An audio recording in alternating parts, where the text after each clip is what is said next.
here and there. Yeah. I'm not sure if we're gonna wait until they cut back to us. We can do that certainly. Well, we got our feet up here. How's it looked? I just saw the last little bit there before that race. Okay, so it's been fantastic. Yeah. We're good? We're going? We're live. Yes, we are live. We're just waiting for this race to become official. Yes, Ray Catola here, joined by Ron Allen Jr. and Mike Prebosi. I mean, facially, Kind it's of. uncanny. Just a little different. I had this massive beer. And did it run off? It's gone, yeah. Well, I mean, if it's your beer, it definitely ran off. Yeah. It's gone. No, Jay Hockstetter with us. Absolutely. So, give us a hot take. A hot take? Hot take right off your elbow. I think I have 2 winners tonight. Nice. How about that? That's not that hot of a I take. I read picked, the program. I picked the one in the 5th. That was my pick in the 5th. I thought that horse should be good in there. Did you handicap any other races? Well, I was just looking at this one right here, and I think I'd have to.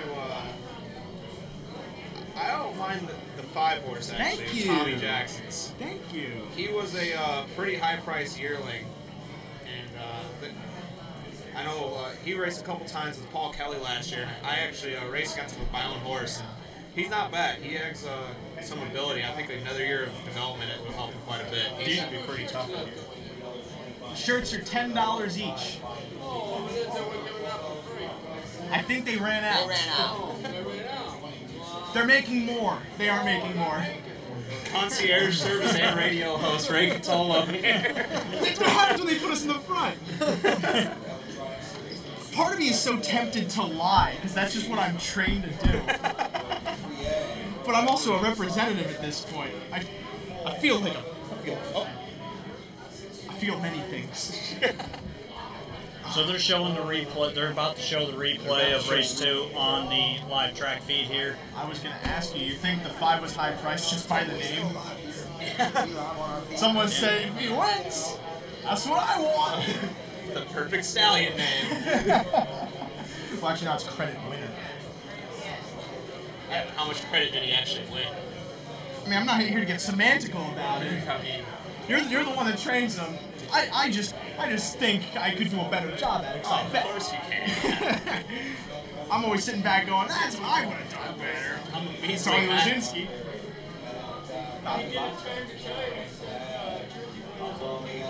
Yeah. That's it. There he was.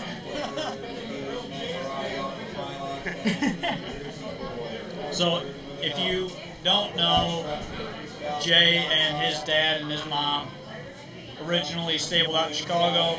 You guys just got back from North Carolina, correct? yeah, that's true. I'm up here with 8, and we still have 12 down in Carolina coming up in a couple days. Now, is the stable obviously is still split up. Who's where? I'm here with one of our employees, and my dad and my mom are still down in Carolina taking care of all the yearlings that we have. Or 2-year-olds, I guess they are now. They've graduated. I can't say I have. I wish. Although I learned that I am a sophomore, not a freshman. That's something I should know. I mean, maybe entitled, not by actual maturity or anything. You're in my generation. We are entitled. But so you run the operation from Vernon? Right now I do, yeah. I get to call the shots for a little bit here. Oh, then what? Then you get downgraded? Yes, absolutely. The reins get taken right out of my hands. That, ladies and gentlemen, that is a pun. Because as a horseman, what you hold, I figured you know this, but just in case. I don't know what the hell you're talking about, to be honest with you. He's thinking, how did I even get here? What am I doing? Has anyone watched the show? Have they seen what I do? I have. I came in here expected more of you, actually. That was mistake number 1. That's your own fault. I was about to hug you in a moment of No solidarity. touching. No touching. I mean, I'm supposed to be the Hollywood star. How do you let him get away with that?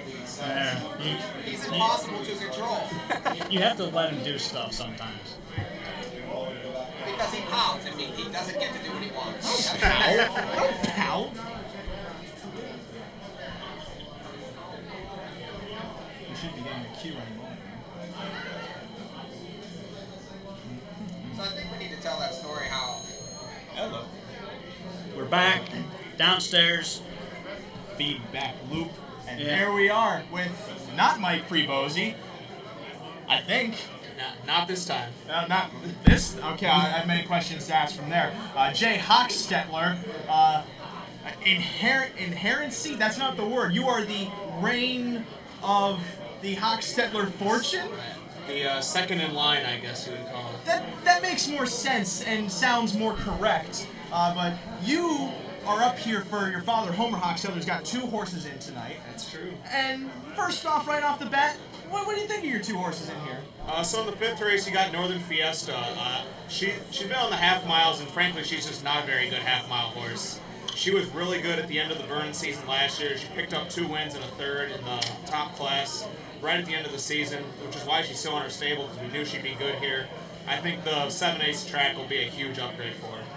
And then in the 10th race? Yes. The 3, Mrs. Mia Wallace, who I don't know if I should say seems like a standout, because don't jinx me, but no, we have pretty high sights for her this year. We're hoping to hit some major stakes with her, and this will be hopefully a great tune-up for her to get ready. She has her first sire stake at Yonkers in May, so we just got to get her tight because she's got some pretty tough competition coming up. Well, she was also entered in a couple of stakes last year, so she didn't necessarily hit the best stride, I'm assuming, and why do you think that was? You know, she was really good at the start of the year. She won at Batavia in the sire stakes, and she was second at Tioga in the Reynolds. And then she just got tired, I think. The shipping wore down on her. She was too much as a 2-year-old, and especially the half-mile track started to eat her up, but she got a little bit of bad luck at Red Mile. She actually raced better than her line showed there, and I think she likes the big track. This is her home track. The less she has to ship, the better, and I think she's got a big year out of it. And we were talking beforehand, 20 horses in total, Hochstetler? Yeah, we have 20 horses for New York, and we actually have 3 in Hoosier Park that we subcontract out. We had a winner last night, $16. Did you bet it?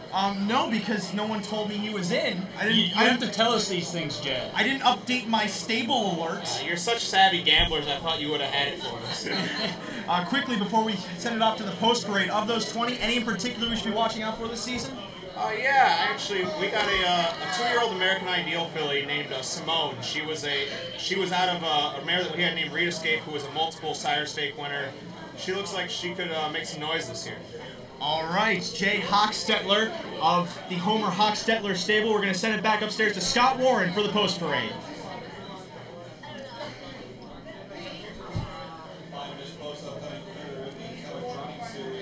Now we're back in the loose section. Oh, wonderful. Did you feel your muscles tense up? Yes, I was incredibly nervous. You weren't sure. I gotta go change my shirt. I would. Some people say that I shouldn't probably say that on the air. I think that's illegal in certain states. But I was gonna say my juices are worth money in certain countries. Yeah, they're not. Anywhere. No, but can I be honest with you, Jay? Sure. This is almost a lifelong dream for me. Not to talk to you, to be in front of this camera, but also this runs second. The fact that we're here right now, and I do want to say this on this stream, and then we'll say it on the simulcast, we could not be here, first off, without the grace of Vernon Downs, without the grace of the Hambletonian Society, who helped fund this trip for all of us, and as well as for LeBlanc Designs, known for making helmets. You have a LeBlanc Designs I helmet? do have a LeBlanc design helmet. And how is it? I love it. It's my first year wearing it, and I love it. And you know how many more years you got with it? Forever. More than one. No, but in all honesty, you're one of my favorite people on Twitter. In harness racing Twitter. And I don't think you interact with me as much as you should. There's a few people that might disagree on that, actually. Well, they're not watching right now. After there's such a thing as getting your hands too dirty. But I think you can stick around. You looked at this race, right? I did. Yeah. If you got anything to chip in, we'll four-man handicapping section. Four-man handicapping party. Mike's gonna jump in for me here. A little bit. I gotta take care of Mrs. Mia Wallace in the 10th, so that's my baby girl. I can't. Is she high maintenance? A little bit. Entering the track is 4 Royal Bahama. That's high maintenance, that one, apparently. Took her forever to get off the track. 5. She just wanted to make everybody tense up a little bit before she got out. They just need a camera to do that. I feel like we keep switching around. Like nobody knows who's who. I need to get the glasses here. Give me the glasses. Come on. I want to. Let me have them for a minute. No, I can't see a damn thing. Well, Oh, yeah. well, you can't see anything because A, there's sunglasses. B, you're indoors. C, last I checked, the sun is not inside. Well, this is wrong. I don't know how he even looks at the program. It's blinding. Well, I am a son, a prodigal son, in some respects. But am I doing this better than you do it? I just want to know. Nope. At a certain point, we're going to be on. All right, so let's start talking about this race. Third race, Robert E. Keller Trotting Series, first division, only division. So it has to be the first. First preliminary, 10 horses lining up here, 7 betting interests, and Jay, I know beforehand you were talking about Iowa and Hanover, who's now the 2-1 favorite.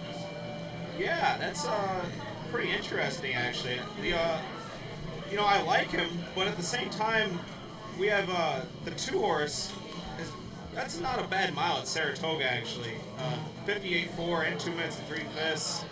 It hasn't been the best of weather up here, and she's throwing that down. It should be a big pickup coming off of this track. It's her home track too. Well, Jay, I have to say it's very impressive that you went from one 2-1 shot to the other 2-1 shot. Well, she was 5-2 though, and I looked up there before. Well, maybe you should look a little more on. Our good people here are betting the wise horses. I'm sorry, our great people. Our great people. They all came out tonight. They did.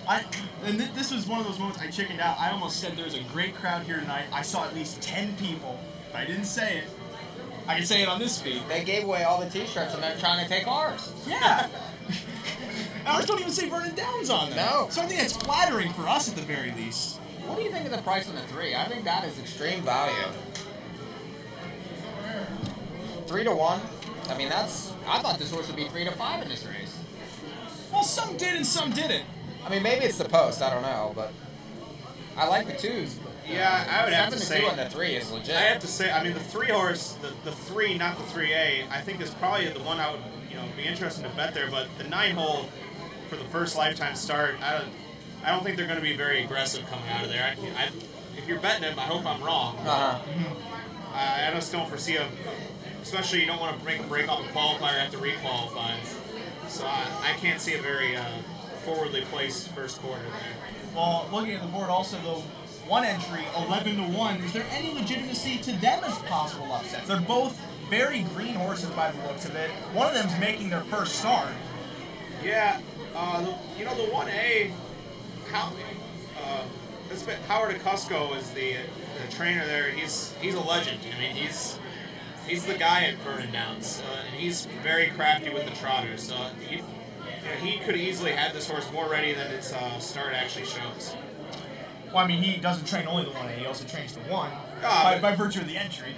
I'm more looking at the 1A in terms of I can't bet a horse off a 2-7 and 2 1 start. I don't know how good the surface was that day, but if you're betting that one, you're really counting on the 1A to pull you through there. I'm curious what the exact prices are with some of these, especially with the way they're betting the race. I was going to say that service was so good that they rated it good. Yeah. Which they really need to change that because it's not actually good. No, that doesn't look Great. No. It should be like That's Tony the Tiger Downs. they should have like a mediocre track conditions. That would be more accurate. Mediocre at best. Yeah. How would that look in the track on the program? That's too semantical. Why am I getting so semantical with you? Stop it. It's the Twitter thing. It's gotta be. Ever since they gave you more characters. Yeah, we can't help ourselves. Well, no, the last thing I need is more characters because I already have too many personalities. You have a hard enough time maintaining this one. These are the beats for you to understand what I just said. I'm kind of disappointed that the 5 is getting a lot of play because I almost felt so smart finding this horse. I thought this horse was going to be the overlay. 8 to 5. Congratulations, you are as smart as the majority of the public. This is not the first time I realized that. Still time for wager, but y'all have to hurry. And we'll be getting to the third. I wonder if we got canceled. My head. You brought me on and now you're Are doomed. you gonna go? I'm we sorry. Stay off the feed for I've now. done a terrible Are we service to staying your off the live program. feed for now? No worse than I You want could it have up? done. I've been running the whole thing.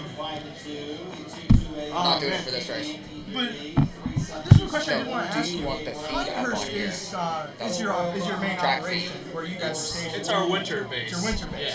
Yeah. That's not you. You aren't the proprietors of that. No, that's the town of Pinehurst actually owns it. Is the entire town just that one ring? No. Pinehurst is actually like the golf capital of the United States, basically. I should have They have known the that. US Open there a couple, like Yeah, every and there's 10 years. there's like 40 golf courses within a 20-mile radius. Wow. It's just, it's golf first, horses second. All right, well, we're going to send it off to the feed, which is on right now. You'll be watching the third race from Vernon Downs, the first leg of the Robert E. Keller Trotting Series. Going out for the lead. There goes the far outside. I'm thinking the 3 went. Down out for the lead. And the treat horses, I win Hanover. Coming away third, Royal Bahama horses, ready to the outside fourth. Irish Gate away next in. Curious why we didn't come back Starting in the 6 spot. We were on before. Yeah, that's what I mean. Maybe they forgot. I don't know. There's Eric. There's Andrew. Stargazer is next in 8. Followed by 9th, Royal Reveries, the trailer in 10th is Secret Love. 28 quarter, the opening quarter. Well, they did that time. Lindsay and some do, some Hey, we do, were up on right there. to. Second is TJ and I win Hanover. Trotting up in third. Oh, Royal that's Bahama why. next in fourth. Overseas ready lane 4th, 5th. Irish Gate is underway. Looking to follow that move is chasing starting from the 6th spot. 7th up on the outside, Southern Stargazer. 8th That's good to know. Outside from 9th. That's a Royal Reveries, the trailer. Secret Love, 59 and 2. Trotting to the end of the back stretch. Some do, some don't, almost two.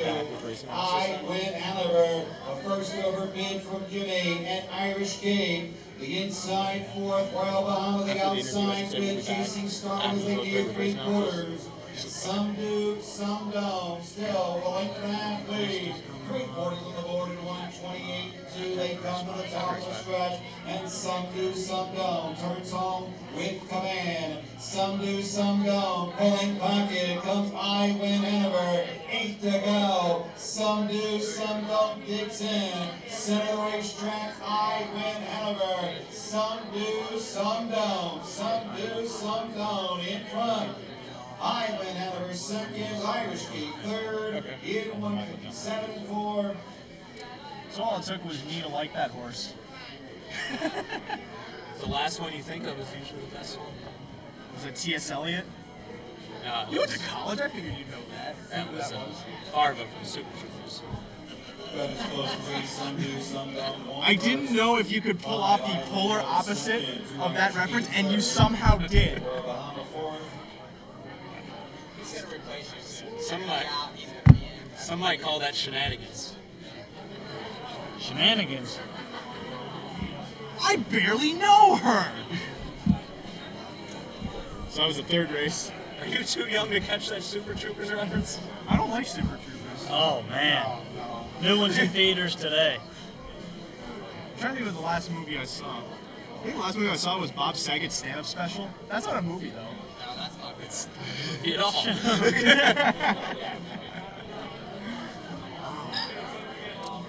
You look at the rest of the card? You got something you got to tell? 'Cause after it goes official, we got to kick you out. Yeah, that's fine. I thought that was what I was supposed to see that somebody told me about. Yeah, we've got several things going on. Right now, we're just waiting on this race to go official. Come Pretty easy win there. 3, 5, 2, 4. As soon as the gate opened, the race was over. We're the only one that really showed a lot of That's speed. my pick there. That's my. Can you not read? That's my pick there. We were on the air. Oh, yeah. All right. Still new at this. You're supposed to teach me things.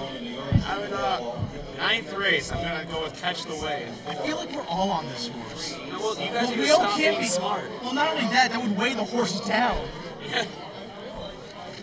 Yeah, I think we all Think like me fat. No, I didn't call you a You horse. said I was weighing a horse down. No, if we're all on him, Are you calling all of us fat? collectively, yes. Wow. I thought this was kind of a PG program. Now you're throwing insults out there. Yeah. Wow, PG man. rating. You went to college. I was expecting you to know algebra. I went there for horses then. I'm gonna keep calling you a college boy. That's fine. I wish I was still there. I wish I was out. Can we switch? Huh? Can we switch? Sure. What college are you going to? Oh, okay. I'm going to a college out where I live. I don't want to say it on the air because I might get DDoSed. No, doxed. That's the term. I don't want people showing up to my house with, like, pies that are laced with turds. You might like that. No. I don't know what you. I don't know what you I do would. and don't like. I feel like Yes, I I would. naturally develop enemies. And it's all Man, in... that's shocking. It's all in the motion of... Yeah, you follow me on Can't Twitter. imagine that. Okay, I'm gonna let my ego kind of go here. Last word. What is your favorite part of my Twitter? How many times it makes me shake my head to remove the arthritis from my neck. You see, I wanted you to leave on a good note. I set that up for you, and I'm glad you knocked me down. There you go. Welcome to life. Shay Hochstetler, ladies and gentlemen. Don't be a stranger. Thanks, Jay. I'll try I not to. appreciate it. Show you prices right here. That's true. I'm not a guest, so I feel okay. All right, so the race replay. Thank you. I appreciate it, dude. Thanks. I'll see you down there. Race replay currently up now. After that, we'll be heading off to the 4th.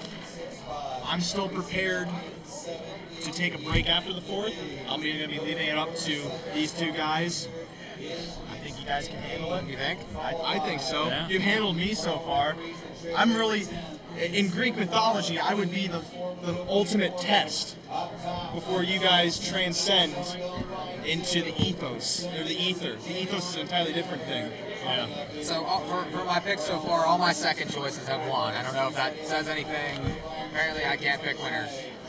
I have done much worse, but I'm also taking more shots. I'm taking shots. I mean, I haven't had a favorite yet, so That's not a slight against you or anything. I'm always taking shots. It's remarkable how well you can walk then. Yes. So we've got about 11 minutes until race 5. We're holding off right now until this replay's done. You can see the replay on your screen right now. So we are just waiting for that to get done, and then we'll start our analysis for race number 5. 75.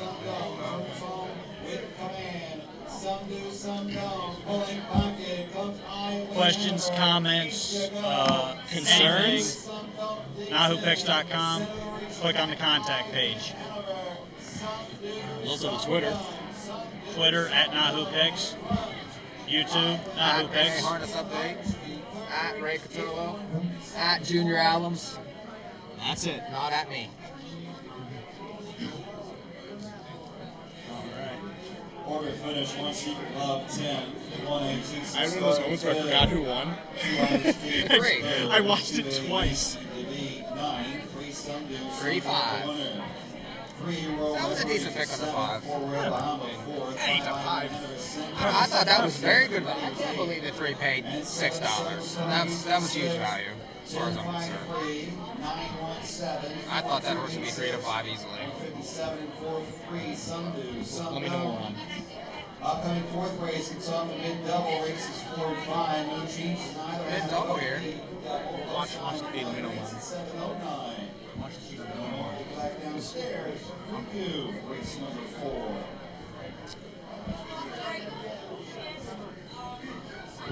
All right, thank you, Scott Warren. Welcome back here to the North American Harness Update Studios. I'm Ray Catola. Studios? This is technically Vernon Down Studios, but I mean, we kind of took it over at this point. Ray Catola joined by Mike Prebosi, Rod Allums Jr. We're already 3 races into this program. Has been kind of chalky, but we were talking earlier. You thought that was great value on the 3, going off 2 to 1.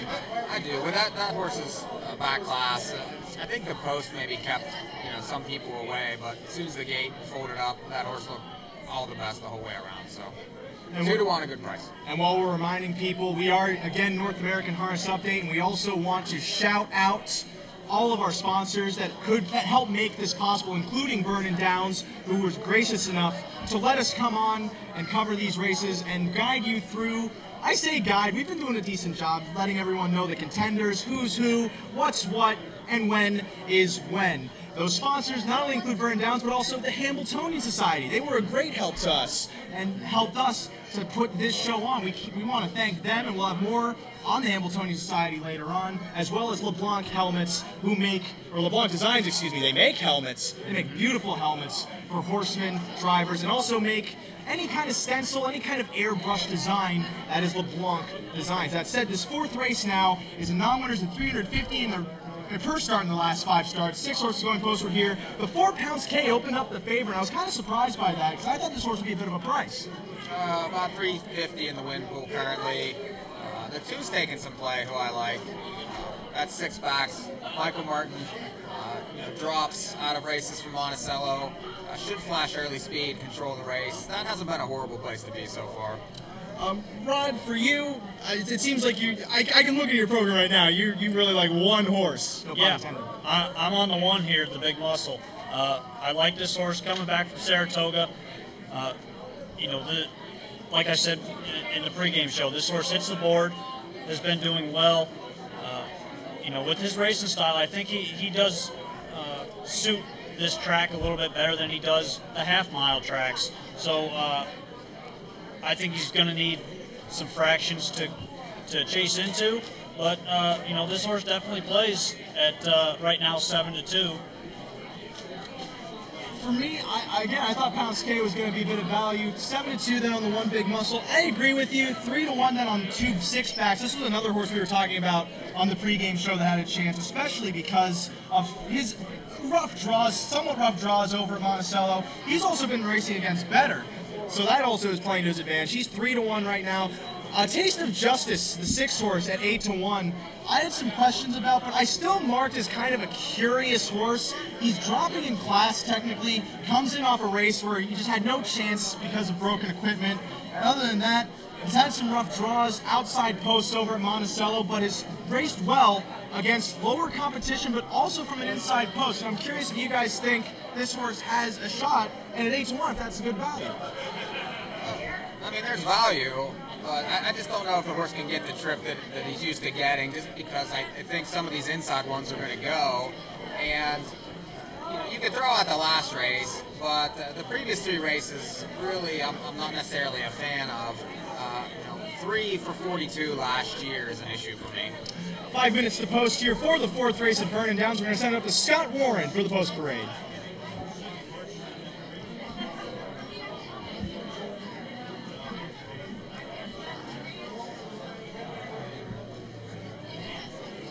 We got an upcoming post parade here. Let's see.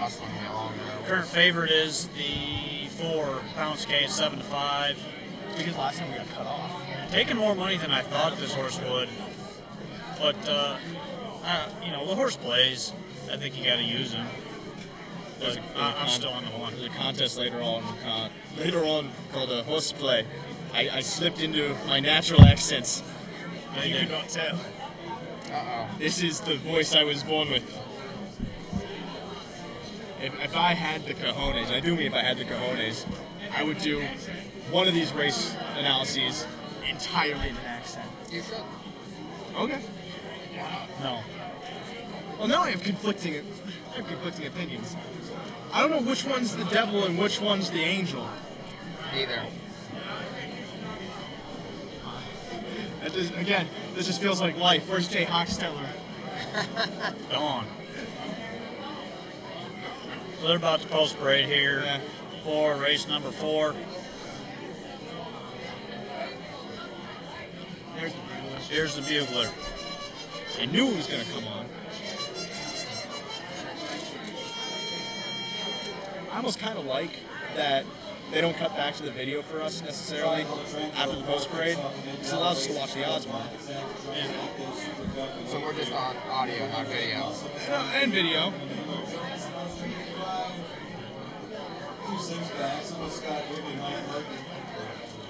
So they are post parade right now. Doing all right. How are you? Hey Ray, I'm Paul Kelly. Oh, Paul, nice to meet you. Nice to meet you. I thought it was cool you guys were coming up here. Oh, thank you. You know what I mean? Yeah. You guys are doing like a little tour around, going from track to track. That's the plan. It also kind of helps with like working out the kinks at this track. Yeah. Yeah. Very good. It's fun. How's it been? We just got in from Florida yesterday, like the last 2 days. So we're freezing our Oh, ass. just now. Yeah, like literally, I just got up here today. Oh, wow. Yeah. So, you know, we got a bunch of 2 and 3-year-olds up here. You know, we're not going to really be racing much except for the sire stakes and all that. But it's such a great facility to train at. You know what I mean? If you could, you can come on for an interview later. What's that? If you want, you can come on for an interview later. I can, you know, if you want to talk to me, you want to talk to one of my guys, whatever you want to do. All right. But tell me when you want me to come back or something like that, you know? Okay. You got a Twitter open, right? Yeah. Okay. I might DM you then. Okay, all right. 2 minutes until race 4 here at Vernon. Last I saw, pounds K is 9 to 5 right now. Going up a little bit. The one Going down now. Oh, he just went back down to 8 to 5. The one, the big muscle, which is my top choice, is 4 to 1. That's about what I thought he would be in this race, 4 or 5 to 1. Where are you guys at? Looking at the board, I'm leaning more towards the 1, the big muscle, mostly because there's too many question marks on A Taste of Justice for me, but I can still see him as an outside contender being somewhat involved. I seem like the only one of all of us that seems like he has a shot, or thinks he has a shot. I mean, anything I think has a shot in the race, but I mean, I prefer the inside 2 horses personally. A little bit of the 4. It's hard to get much value in a 6-horse race, and they're all pretty much clumped together. I mean, you know, the favorite's 2 to 1, and the longest shot on the board's 8 to 1. So, how much value are you going to get on the race? Well, what about in the exactas? Okay, You know, well, that's, look, watching the post parade, I thought the one looked really good on the racetrack. So I would stick with that horse there. And the one's going up too. looking at the exacta pool, there is value in the exactas, especially if you like the 1 and 2. Those are great Yeah. value. $27 and $36 right now. Yeah, exacta will pays are pretty decent in this Yeah. race for just about all of them. If you like the 6, the exactas are huge. So that's, if I was playing the 6, I would probably lean towards more exactas than try to take that win price because, you know, you're looking at, the shortest exacta right now is 50 to 1 with the 6 on top. So, I mean, there's nothing wrong with that. And I'm almost leaning on putting the 1 on top of exactas. Well, I like the 1. I like the 1 price. here. I think the 1 is probably the play, especially 9 to 2 right now. I mean, Yeah. that's a really good price on this horse. I don't know what the exactas look like with the 1 on top. They're good. I mean, they're all decent. The 1-4's low, but the rest of them are nice. I figured the 1 for it. The 1 2, that's the $2.29. 1-2 is 29. Okay. 2-1 is 42. So That's strange.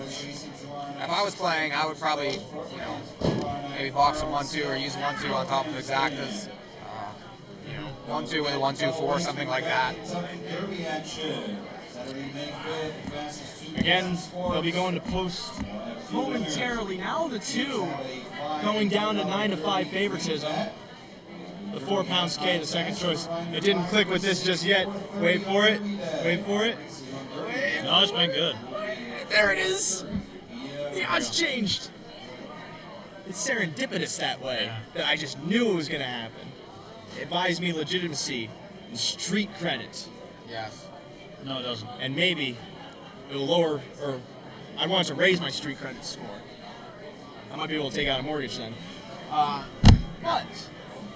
Currently getting 5-1 on the big muscle here, which is, I think, a great price. 2's taking late monies.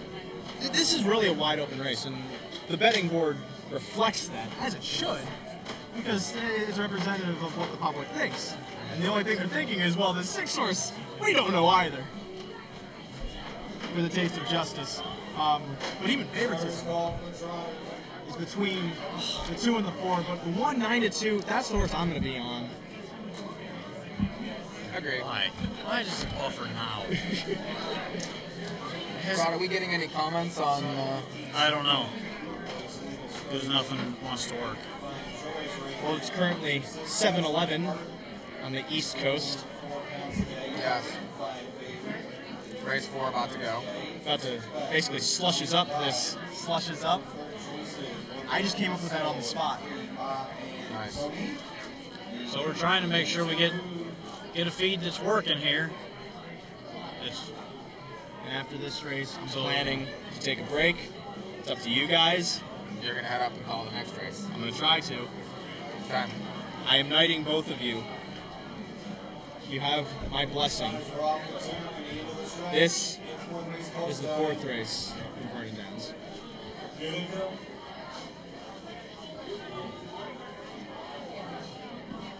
And they're up. Mark York, middle of the racetrack, leading on for the lead. Also out of 6 backs down on the inside, big muscle third, across the track. And 6 backs in between the 6 birds. Up great stride there for Mark York. Mark York jumped off stride. 6 backs away. Away second. Just figured to line up like this one, too. Is third. There's another 2.5 bounce K forward. All taste of justice in 5th. Mark York. 28, 3 goes to the opening quarter. Outlet turning down the back stretch. 6 backs, 7.5. Oh, yeah, but Second, the big muscle. 3.5 back, third, Bob and Tony, 5 lengths off the lead. Then it's comes Kate, 4-2 order, taste of justice. And Park York is at the end of the halfway station. 6 backs. 5-2 second choice, 57-3. Tracking into the back stretch. Marco is off striding into the back. The leader 6 backs. The big muscle. First overcut from Lindsay. And Pounce K. At the inside, Bob and Tony with a taste of justice inside the 103 to the mile. Back top 6 backs. The big muscle off the pylons from second. Pounce K the outside third. 3/4 from 27. He comes to the top of the stretch. 6 backs alongside the big muscle. 2 back Pounce K with Bob and Tony. They straighten away. From the outside, the big muscle a short lead. Trying to battle back is 6 backs. The big muscle like the half. Up the inside, Bob and Tony in the second. It's Joe Nassinos and the big muscle. The big muscle, they score the board. That's a 5-2. Bob and Tony. 6 backs and Pounce K. 7-3.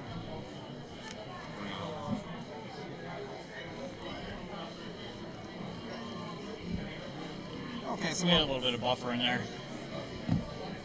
we're back in the 1, big muscle. Won the race. The 3 was second. The one I was touting. The 3 was second at 7-1. The 2 was third at 5-2. So we were all over that one there. One got a perfect trip behind the 2. The front end seems, I don't know, the track's pretty even. What do you think? Yeah, I think so. It's been playing decently both ways. The third race horse was wire to wire. This race, the pocket horse won. Pocket horse won the first race. So I thought the inside earlier was a little bit deeper, tougher to get around on the inside.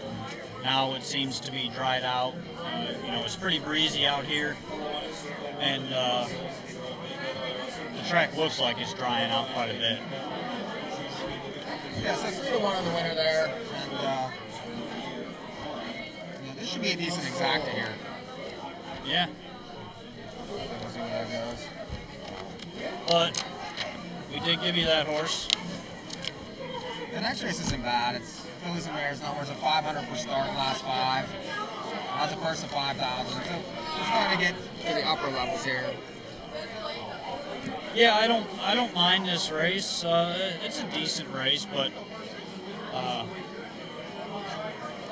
lots of different possibilities here. I think that you can go through. This is one of the more, like I said in the pregame show, one of the more wide open races on the whole card. It is a tough race, I thought. The morning line's a little iffy. They have the 3 2-to-1 favorite coming out of races at Saratoga. Those are okay races, but the horse was 50, 60 to 1, and now it's a 2-to-1 favorite. I think that's going to change. I don't really see that horse being the favorite in here. I think more likely the 2 or the 7 will be favored. Yeah, more than likely.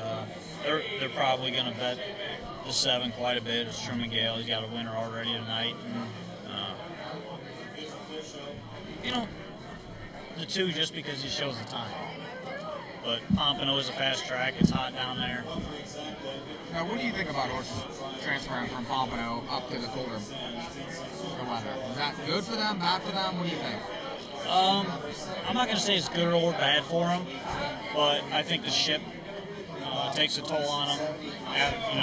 For a week or so, it's a long haul, and they do get tired. So we have prices here. The 1 paid $810, 430, 290. The 3 was second, 670, 360, and then 6 backs paid $310 to show. Exact was $53. Triple was $40.50 for 50 cents, and non-super was $12.10. We're going to be back in about 30 seconds here. LeBlanc Designs has been in the harness racing business for over 20 years. Based in Truro, Nova Scotia, and beginning with clients from Truro Raceway, LeBlanc Designs now offers handcrafted and personalized helmet designs to some of harness racing's top drivers, including Tim Tetrick, Hall of Famer David Miller, Corey Callahan, and many more. LeBlanc Designs also offers airbrushing and vinyl designs for hockey masks, motorcycle helmets, and guitars. For more information, go to leblancdesigns.com or call it 902-899-7922. Word from our sponsor, LeBlanc Designs. We want to thank them for sponsoring us. We're going to show you a picture of the helmet that they are making for us next week. We'll be able to do it tonight, but we will have it up on the website probably next week or the week after, so everybody can see it. Completely different design from what you've ever seen in harness racing, and we did that for a reason. And I haven't even seen it yet. I haven't seen it. Yeah. So But we know it's different. Too. Because we do everything different. Right. We do shirts different. We do podcasts different. We do everything different. Yeah. Doesn't matter what it is. Yeah. Rod's going to drive different later. Yeah. In case you didn't know, I am driving in the last race tonight. Race number 11. And Ray's actually going to call the race, the next race, race 5. So he's going to be up in the booth calling this next race. So he's left us to do this on our own. And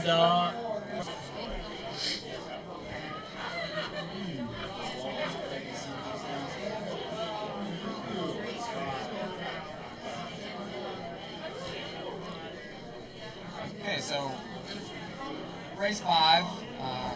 Fillies and Mares, now was a 500 per start last 5. Also eligible now was a 15,000 in 2017-18, and numbers of 5 Parameter races live. So, and there's the tag of 8,000. I thought this was a decent race. I liked the 2 Dria's good. Powwow coming up from Pompano was racing in higher claimers there, and raced okay. He has 2 wins already this year.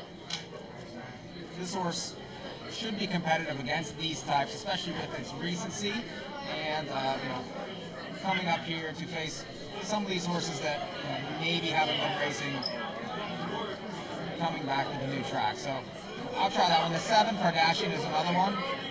This horse was second tier last time at Saratoga. He basically won for numbers of 1,500 and then double jumped to numbers of 45. Didn't race that well from the second tier, but can be competitive at this level, I think.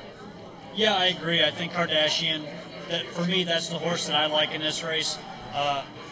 Last time, second tier over Saratoga. That's a tough spot over there because they go right into the turn.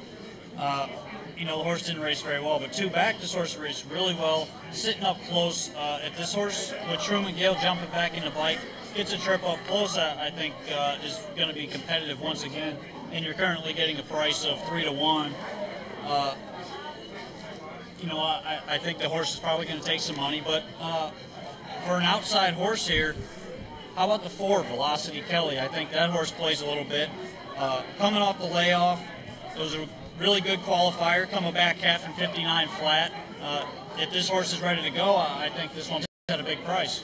I do like the qualifier. I like last year's record. It was 13 out of 30 in the money and won a little bit of money, last year per start. There's nothing wrong with this horse, and that qualifier was very solid, off 2 months. Can flash speed in here. There's a lot of horses that don't necessarily like to go to the lead, so maybe can control things. What do you think of the 6 horse? 6, could be a little bit flat. Looked a little bit flat in the qualifier. Tried to make a big move 3 wide coming off the 3/4 pole there, but that one for me, I think I'll pass this week and watch on the 6 Southwind Vixen.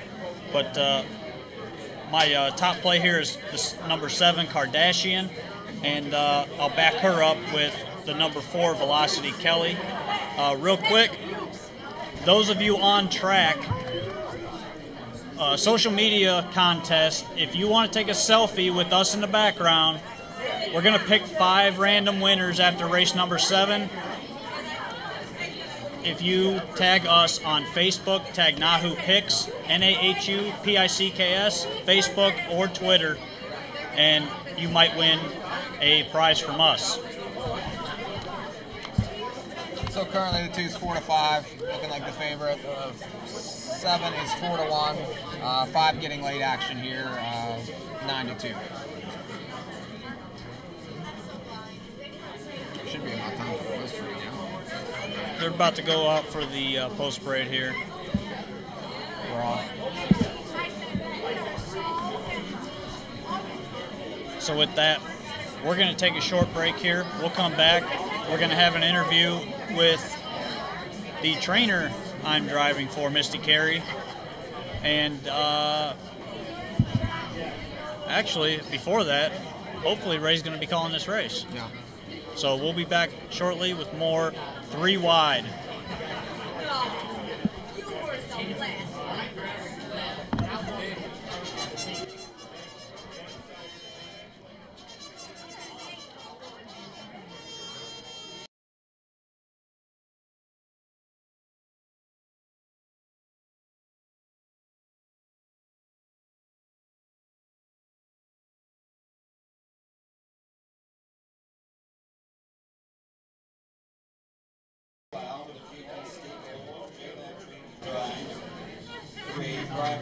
Give me the worst mic. From post 4, Nick Angarano's Velocity Kelly Gymnasticos Junior Driver. 5, Northern Fiesta Bahastetler, South of the Tracks Racing Michael. Jimmy Whitmore at the helm. Now, didn't Jay say he liked his 5? Joe Janowski rounding out the field 7, Kardashian. What happened to Artie? He just didn't come? Wasn't Artie supposed to come? He just no-showed you. Are they going to kick him back to us? Here we go. Are they going to kick him back to us or not? We keep an eye on that.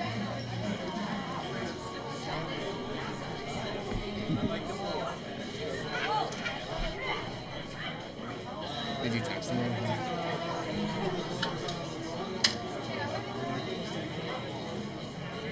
So your current favorite right now is, what do we got? The number 2 is the current favorite, Drea's Good Powwow. We kind of expected the 2 to take a bunch of money. Yeah. We're on the 5 and 7 here. 5 or 7. 2 looks obvious. I mean, there's no question about it. Yeah, I think the 2 is obvious here, but you know, even money right now is a little bit short on the price. I'm really liking the price on the 5 and the 7 both, honestly. 7-1 and 5-1 currently. You know, I don't think you can go wrong with those prices. Well, I find the 7 interesting. The 5 I'm unsure of, but I mean, I could see it. Bad posts, tough trips, a couple breaks. If you toss all those out and you look at, you know, that freehold race back on March the 9th, the horse was 3-2 in that race and raced well. This horse has changed connections a couple times here too, so maybe a little better tonight. It's taking play for sure. Yeah, like Jay said, back in their barn, you know, they own part of this horse. I think coming back to the big track is definitely going to help this horse. You know, showed a lot of good races on the big tracks last year, and current price 7-2, definite player. Yeah. You know, the price on the 7 right now kind of worries me a bit. Seems a little board dead. 6-1. I thought this one was going to be closer to like 5-2. You know, 5-2 price on the 7 would have been where I thought this horse was going to be, but right now, 6-1. $750 in the win pool, $750. So I don't know about board dead. You know, I think probably right about where she should be for me. This horse never really takes a ton of money anyway, and the money's mostly going to the 2. So 7's taking a little bit of late money. The 5 is taking some late money, 7-2. The 6 I find interesting, only because, you know, the horse was racing well here last year. You know, they tried an open at Batavia and then got put away. Then the qualifier was fair. So I don't dislike it. 15-1, I think, could get a piece of the ticket for sure. I'd be interested maybe under an exactus tries. You know, use the 6 underneath. Yeah, I can see the 6 playing underneath here. I don't really think is a win candidate, but I think definitely plays underneath. And should what's the price right now? 17-1 right now. That's a big price for that horse. Longest shot on the board by far. Right. No reason for that horse to be that long. Yeah, it's a good race. I didn't expect the 2 to be quite this short, but deservingly so. Top choice in the race. The 2. 2 for me. Mine, I'm still up in the air between the 5 and 7, but based on price right now, I'll have to take the 7. 7 does look good on the racetrack. You see that right there. So that's where I'm going to go. 7, 5, 2 in that order. 2, 7, 4 for me. Well, nobody asked. So we'll be right back. Ray's going to call this this race. Ray's going to call it.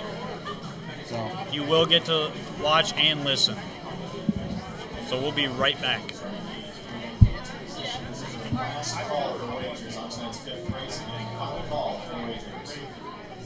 Are we still picking up here? I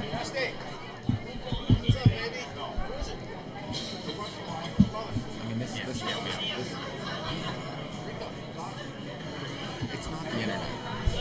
We need to get you a decent one. No, it's But do you think? because I'm using an ADW RTN.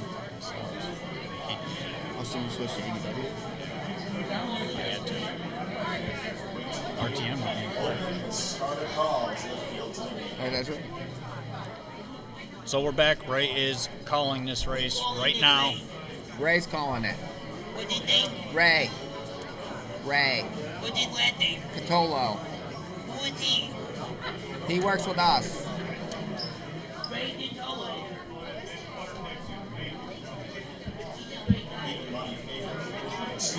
So they are going to the gate. You're going to keep getting buffering feed, of course. But they are going. Ray's calling this race. We're going to turn it over to him. For the 5th, Vernon Downs moves to the top of the stretch. They're in motion and approaching.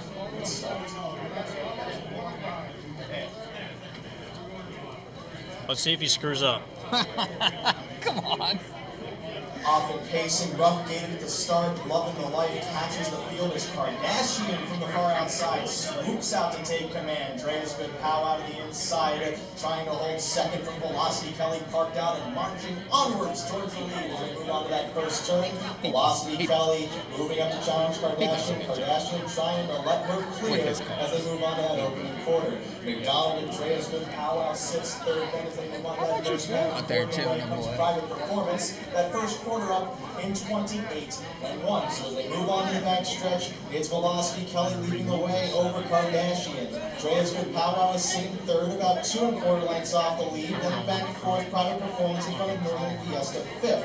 Sixth and Encouraged to Touch. Southwind Vixen from the back, loving the life, has caught the field, but is about 6.5 lengths to make up on the leader. Velocity Kelly, who moves on to that halfway station, a length and a quarter in front of Kardashian, riding the pocket. Out and moving on the outside, now towards third, first over, comes Northern Fiesta through a 58 3/2, 30 2 that second quarter, moving into the far turn, maintaining a length and a quarter lead. On the front here is Velocity Kelly. Outside and applying pressure now, Northern Fiesta riding that cover. Second over comes Southwind Vixen. Locked in the pocket, Kardashian, and shuffled back. Dre's good powwow, the 1-2 favorite, with about 2.5 lengths to make up as they come on to 3/4. Holding the way is Velocity Kelly here by a neck. Northern Fiesta at her throat on the outside. Then it's back to Kardashian looking for room off 3/4. 127-1, top of the stretch, maintaining control here. Velocity Kelly outside trying to get by Northern Fiesta. Deeper on the track. Now with room comes Dre's good powwow towards the center.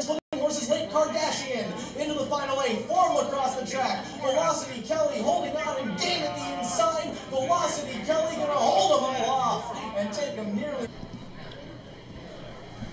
Okay, so Velocity Kelly there. One We Rod know- mentioned. We know you can hear it. And, 10-1. So very good price. Excellent. The 2 was second. Basically bottled up along the inside most of the way. Got free late to be a close second, I believe. And then who was third? The 5?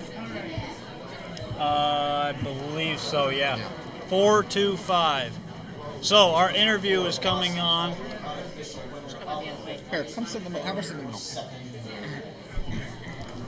Look who it is. The star of the night. She's here. With a bum knee and everything. Oh, yeah. So, Misty, Yes, sir. you're racing 4 tonight? Yep. You had 2 in earlier. Yep. How'd they do? Love of Liberty had the 9 hole. She got shuffled back to last and come up for 6th. It was okay. And Doug's brother ended up 3rd. Could have been 2nd just as easily as he was 3rd. Raced good. I was happy with him. So far, so good. I have one in Saratoga tonight also. How'd that one do? I don't know yet. She's in the 9th. Oh, later. So, the 5th race is not official yet, so we're still waiting on that. But, so your next one, race number 8? Yes, sir. So race 8. Have you seen the program? Yes, I have. Regal Roxy, you got the 2-hole. What can you tell us about this one? Well, I had her last year for most of the meet.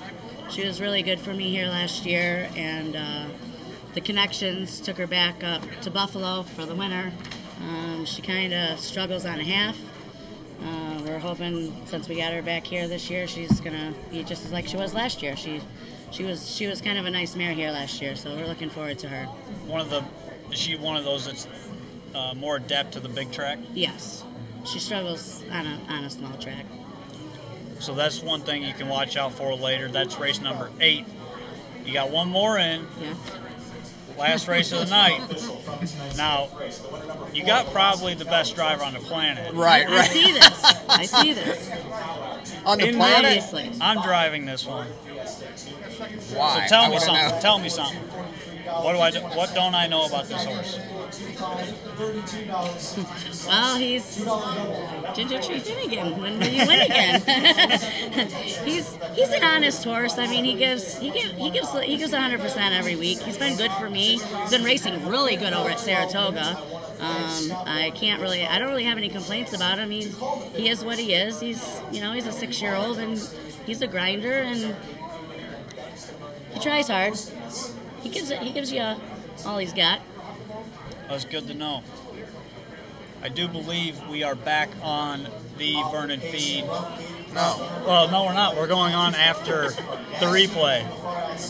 Ray's coming back down. So I want to know what possessed you to put Rod up on a horse. Did he like bribe you?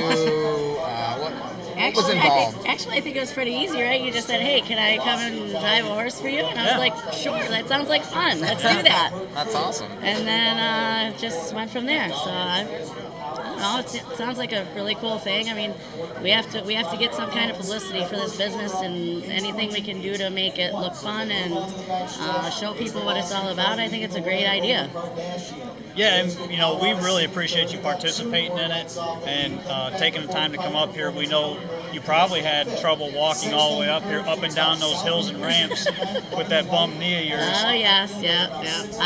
I tough it out though. Like everybody always says, "You'll be all right.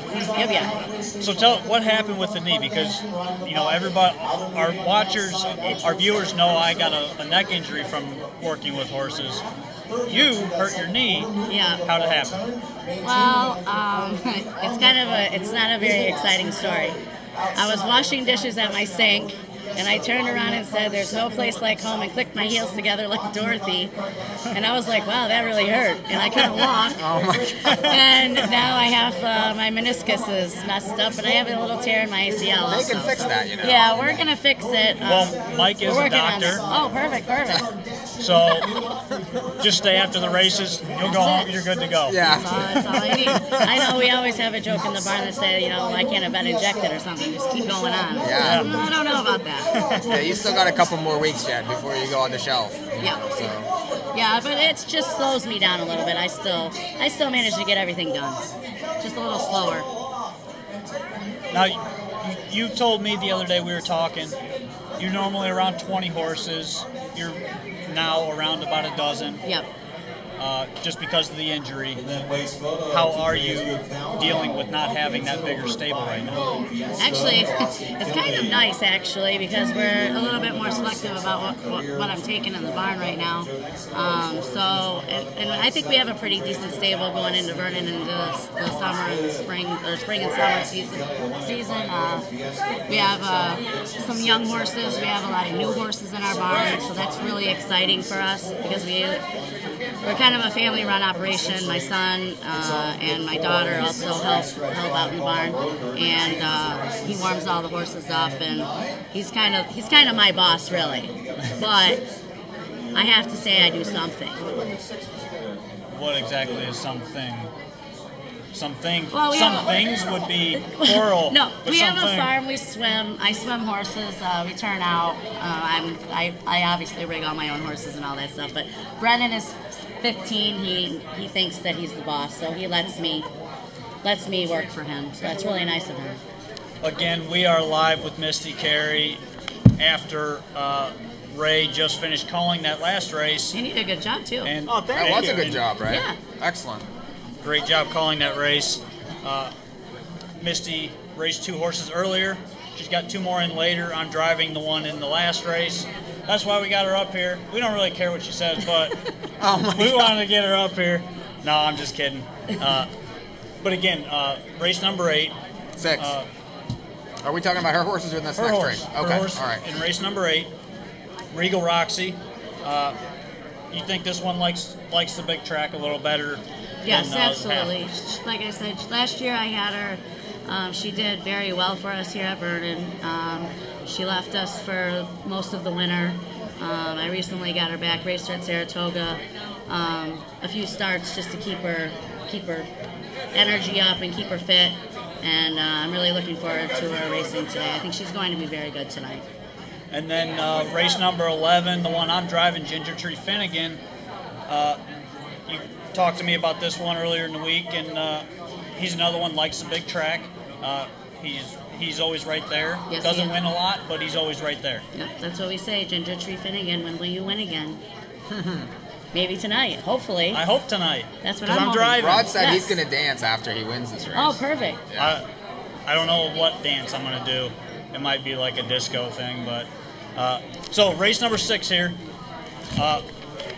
quick analysis on this one. We got a couple minutes until the post parade. This is the non-winners of 525 per start, the last 5. Mike, who do you like in particular here? Looking at the board, the 4 is the current favorite at 3-1. Well, this race starts at pick 4. I think it's one of 3 horses. I like the 1 quite a bit. War we preferred. This horse has a lot of back class, and was racing at that top level at Monticello. Comes here, gets a little bit lesser horse, gets the big track back. I feel like this horse has a good chance from the rail. The 4, Miss Larissa. This horse won last time despite being impeded at Buffalo. Very sharp right now. I think you have to use that one. And then the 7, New York Chrome, racing numbers of 22.5 at Saratoga from middle pack posts and has been being bet. Is outside here but catches a scratch. Should be close early and sharp enough that might be able to win. So 1, 4, and 7 for me. Miss, do you like any horse in particular in this race? You had to put me on the spot when I didn't even look at the race. I'm showing you the program. I looked at the race. I have something to say. Hi, Here comes everybody. Ray. I might be a celebrity nowadays, but with how the track's been playing, I really like the 8 here, SR Radar, if he can get to the front. Because this horse has the speed to get out there, and at 53-1, that's tremendous value. We saw that 10-1 shot that you guys touted. Nice job. Touted in the pregame show, too. So if SR Radar can get there, maybe. But it seems like we got to send it off soon. Yeah, I'm going to take 5-2 right now on the number 4, Miss Larissa.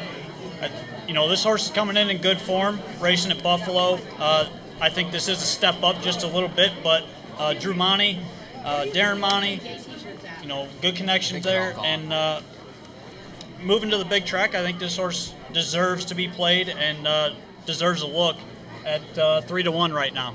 Post parade time to Scott Warren.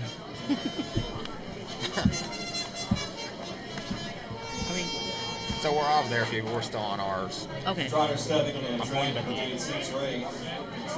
Ray likes the 8 here. That's what he just told me. He likes the 8. So he's going to bet the horse? Is that what he's doing? Yeah. He's running up to the Ray window. has ran to the window. He didn't walk. He's running. Ray's running to the bet window. the 8. He's got to pull his 50 cents out Right. and get his 50 cents. We all know Ray's a $2 buyer. That's fine. It's okay. What did he have, a 20-1 last week at Western? Yeah. We're giving out winners. Post position doesn't really matter as much here, Yeah, that's another factor, especially on the big track. A lot of these I usually horses don't get too worried. Yeah, a lot of these horses have been racing on a half, and you got to pay attention to the post on those half-mile tracks because the outside usually just has no chance. Doesn't matter what half it is. 7, 8 hole, you're basically eliminated. Select few can get there, but it's like a 3% clip from the 8 hole, I think. So Yeah, it's not bad here. yeah, the big track definitely plays a factor into that, and the first 1/8 of a mile is all straightaway, so that's another big factor. I'm glad you brought that up. There's been a lot of outside levers tonight too here. Yeah. So that's something a little different, I think. And I think the fractions all night have kind of been reasonable. Nobody's gunning real hard. They're all kind of just playing it by ear early and letting things unfold and trying to, I don't want to say take it easy, but they're letting them race their races. A lot of these horses coming off layoffs, stuff like that. You said you qualified one today, right? Yeah, I did. Did he make it? Nah, I made a break. Ah. I've only had the horse a couple days, and he's known to be a little high-strung. So we'll give him another week and see if I can get him to settle down a little bit more, and I'll try him back next week. Now, how do you deal with horses that are high-strung like that? I like to turn them out as much as possible, try to settle them down out in the field. Dr. Green is probably one of the best medicines there is. Let them deal with their own problems, issues, instead of being in a stall all the time. Then I like to swim, and I also have a treadmill at my farm. So we try to keep them happy and as calm as we can. And I do have pretty good success with the hotter horses.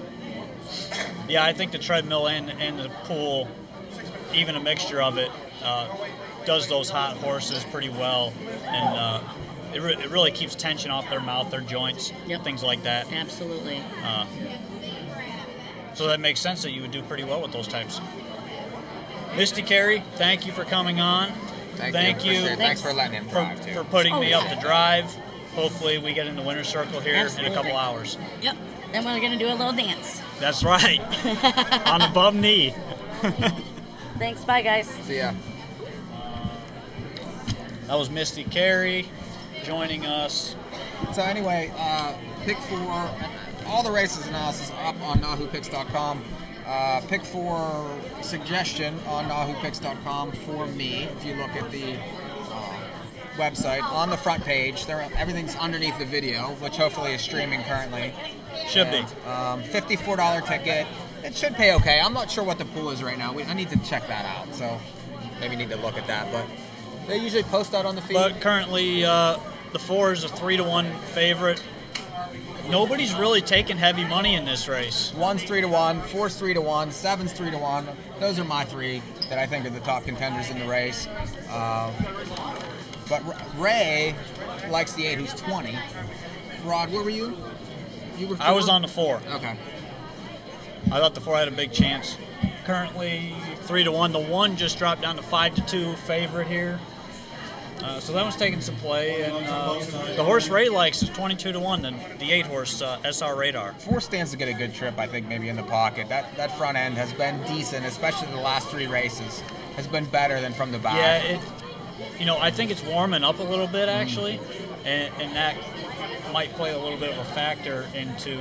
And there's a headwind down the stretch as well, which is always a factor. Well, there's been horses getting patient drives too. The horses that are 1-2 aren't making early moves. They're waiting to the stretch and maybe not quite getting there. Yeah. So, excuse me. So they're getting ready to go to the gate here.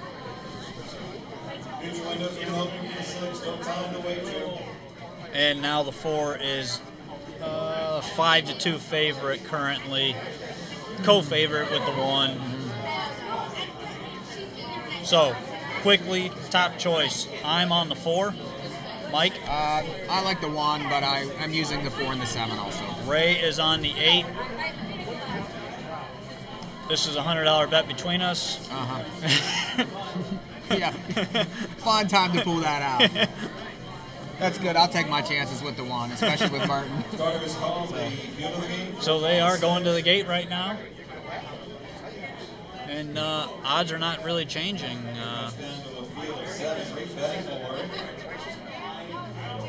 Trying race secretary Guru Jason Moon with the Co. 5-2 favorites here. About 1,500 in the win pool currently. You have 3 horses within 2.5 to 3-to-1. 1, 4, and 7. And the 6 is 4-to-1. So everyone right there. 2, 7-to-1, 3, 9-to-1. And then that 8 is that outlier, 22-to-1. So which, of course, Ray likes because he's 22-to-1.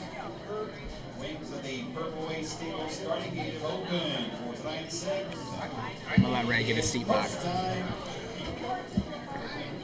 The gate is rolling finally. Oh boy. That one took a little while there. What kind of feedback did you get? He said, "Oh man, you're from Harrisburg. I might have to call you a couple times to fill in." It's like 4 hours. Would you come? So Depends how it paid. here they go, finally. My little beater couldn't probably make it up here. Race number 6, Vernon Downs, opening night. There might be options. Who knows? Anybody that heard that would put you anywhere. That was so much better than the Meadows. Oh my God. I could actually see the horses.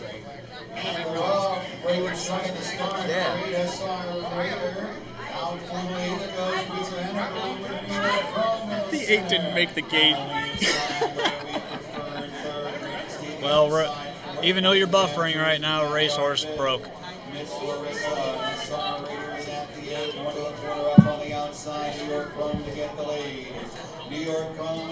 I don't know why it's buffering. It's just really bad right now. Really bad.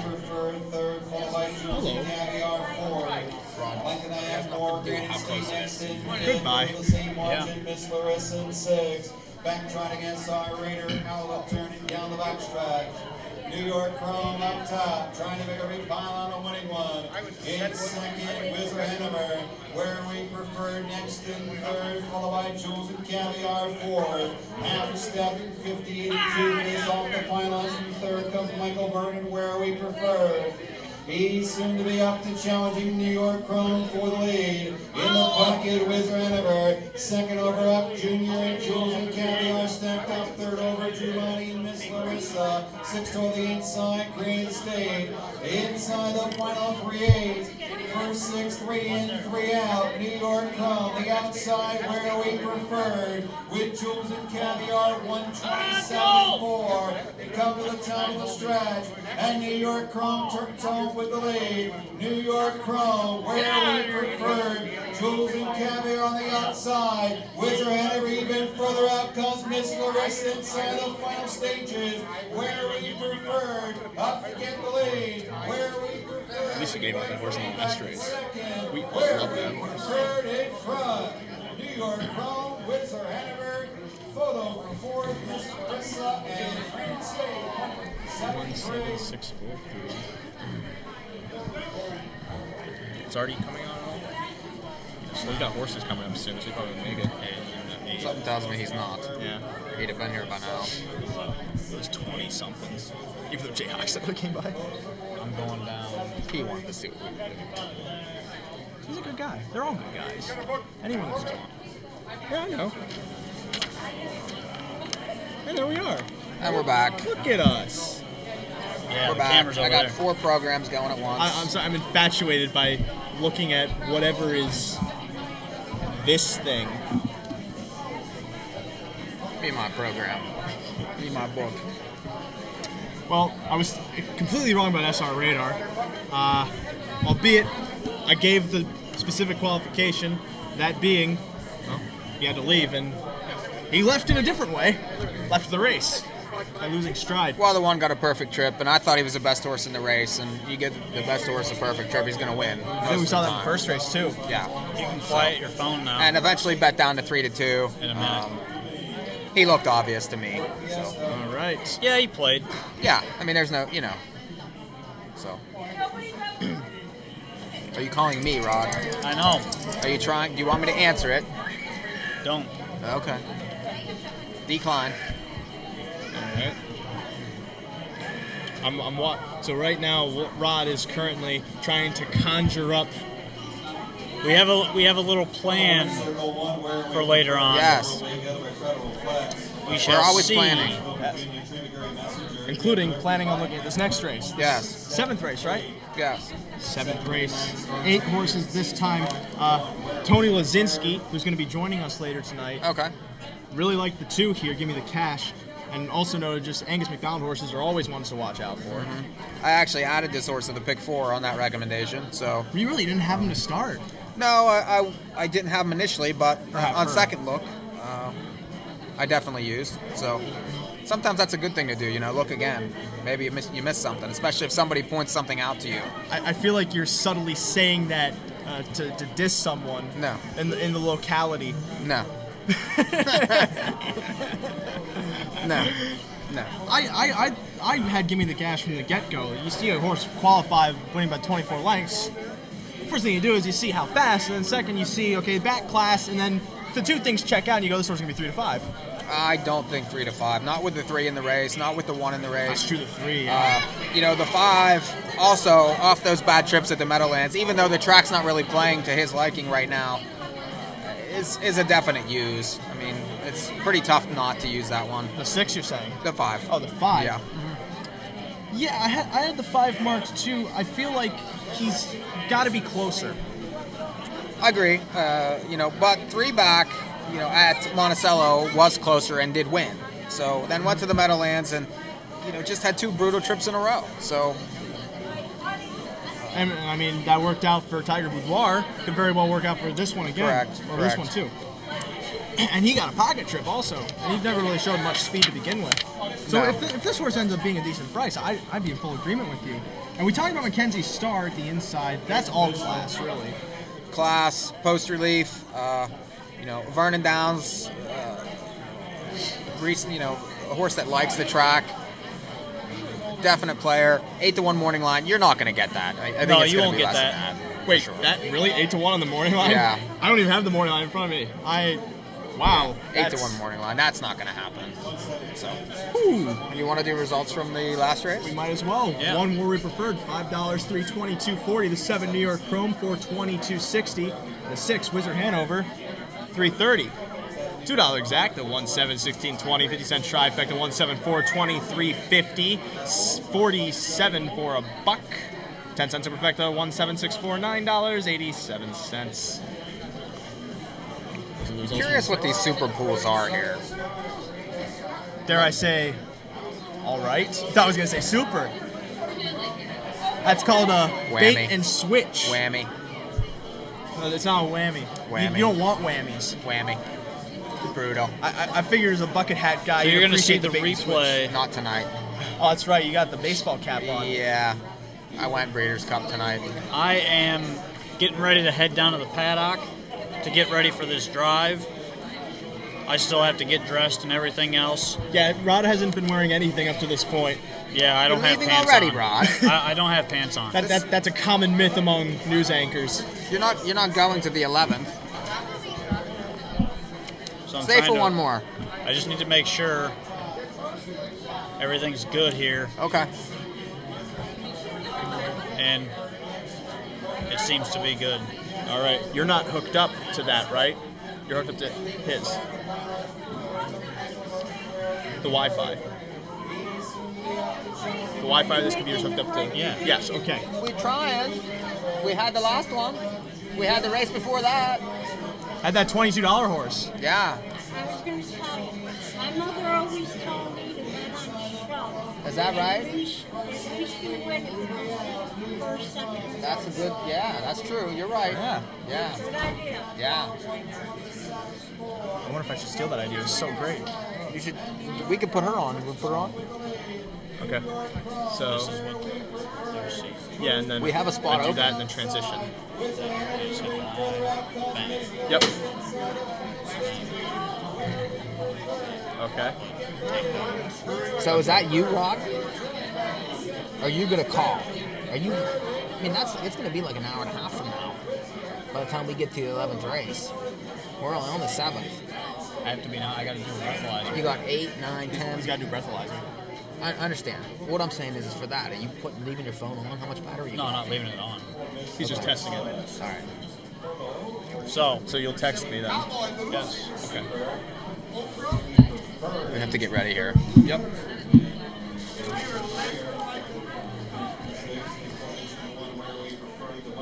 So he's not coming back. We should probably center ourselves a little better here. Should. It's like old times. Yes. As we're getting ready to come back here on the live feed. This is race 7. I'm always worried I'm going to look at the wrong race. Yes, you don't want to do that. No. We're getting ready.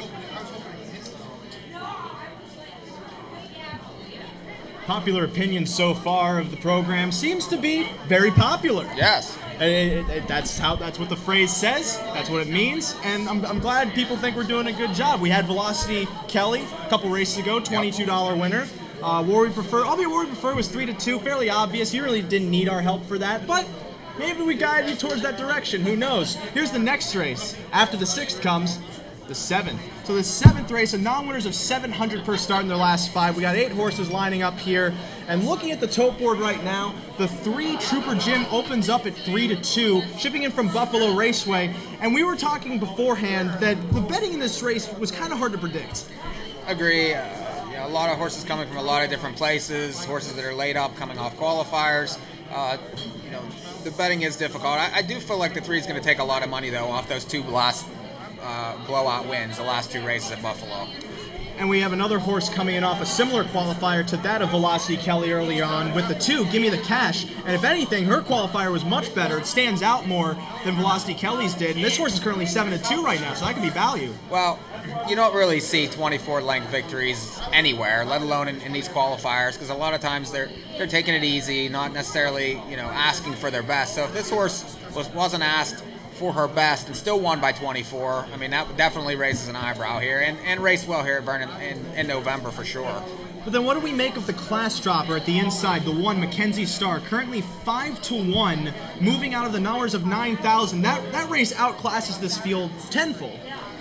Agree. I like this horse getting post relief. I like Byron. He typically can get one away from there. 3 starts back at from the rail of Pocono, was in the mix early. A definite use at a price. And then the other horse we were talking about beforehand that we really didn't know price-wise he's going to be. He's 9-2 right now. The 5 just for today. We were trying to figure out how this horse could possibly be in the mix because closers haven't really been doing too well so far because of the stretch headwind. But that said, earlier in the card, Tiger Boudoir was coming off of similar circumstances. He had the rail, he got the pocket trip, and he delivered as the favorite.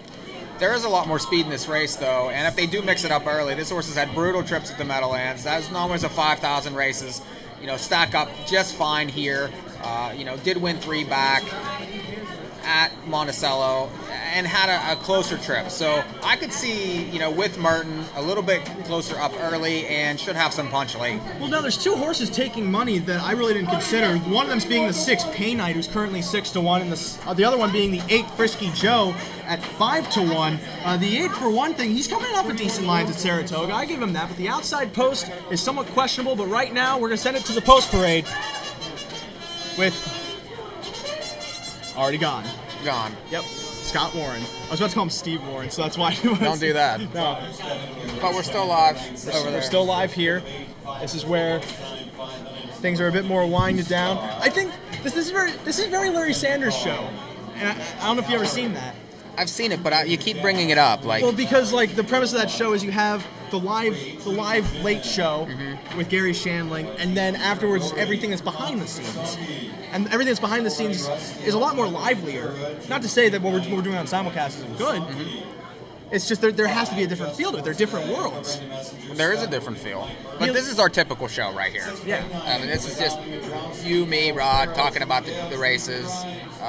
We don't really have to impress anybody. We just kind of say what we think. I mean, speak for yourself. So, whereas on the live feed, we take it a little more serious. Yeah. A little less Ray, a little more me. I think I had you beaten in word count anyway. Well, that's never gonna be a problem really. While we're here though, we haven't gotten a chance to talk about it on the simulcast feed, but I do want to plug a couple of events coming up for the Hambletonian Society. Okay. Because again, they were so grateful to sponsor this event for us at Vernon Downs, for us to be able to be here. And I'm wondering if they're going to come back to us. But if that's the case... They haven't been. Yeah, they haven't been. No. But they're currently showing the infield. And right now we're getting a nice good look that this track is Vernon. But with the Hambletonian Society, I do want to say, I have the honor to say some upcoming events that they have planned and in store for not only this season, but also next season. So, of course, the Hambletonian Society, they are in charge of running almost everything. I'd say almost everything because racetracks themselves still have say over what they do nightly, but all of the big stakes, at least most of the big stakes, right. Breeders' Crown, Hambletonian, of course, run through the Hambletonian Society. And on August 3rd, Friday night, August 3rd of this year, is the Hambletonian Charity Casino Night. You want to make sure, if you're able to attend, that you do attend, because, of course, all the money goes to charity. It's very aptly named in that sense. And right after that, the next day, Saturday, August 4th, is the Hambletonian, which we are planning to be at. Yes. And so we definitely want to plug that. It's the biggest day in harness racing. It's when the greatest are showcased. And I've had the privilege to be able to go since 2010. And it's strange to think that this will be my 8th Hambletonian. Wow. I've actually never gone. Really? I've never gone, no. So that would be a first for me. It's very interesting, especially like growing up and watching these races. You really don't understand the significance until you're there. And that makes me think for like the Kentucky Derby or the Breeders' Cup, what that might feel like, because it already feels great watching. And I've been to those, but I've never been to the Hambo yet. The Hambo is a very unique experience, especially just because Jersey is a one-of-a-kind place. Yes. And then, big crowds, great card, has to be a blast. Oh, without a doubt, especially price-wise. You can get some nice prices on Hambletonian. Always. Betting. Lots of races, big fields, big money. But like I said, Hamiltonian Society also responsible for the Breeders' Crown, and this year it's coming to Mohegan Sun Pocono for the third time. It was there in 2010, 2013. It's coming back in 2018. Can we say with a vengeance? Perhaps. Maybe. These divisions so far looking pretty wide open, so it's going to be definitely a showcase of champions. It is early.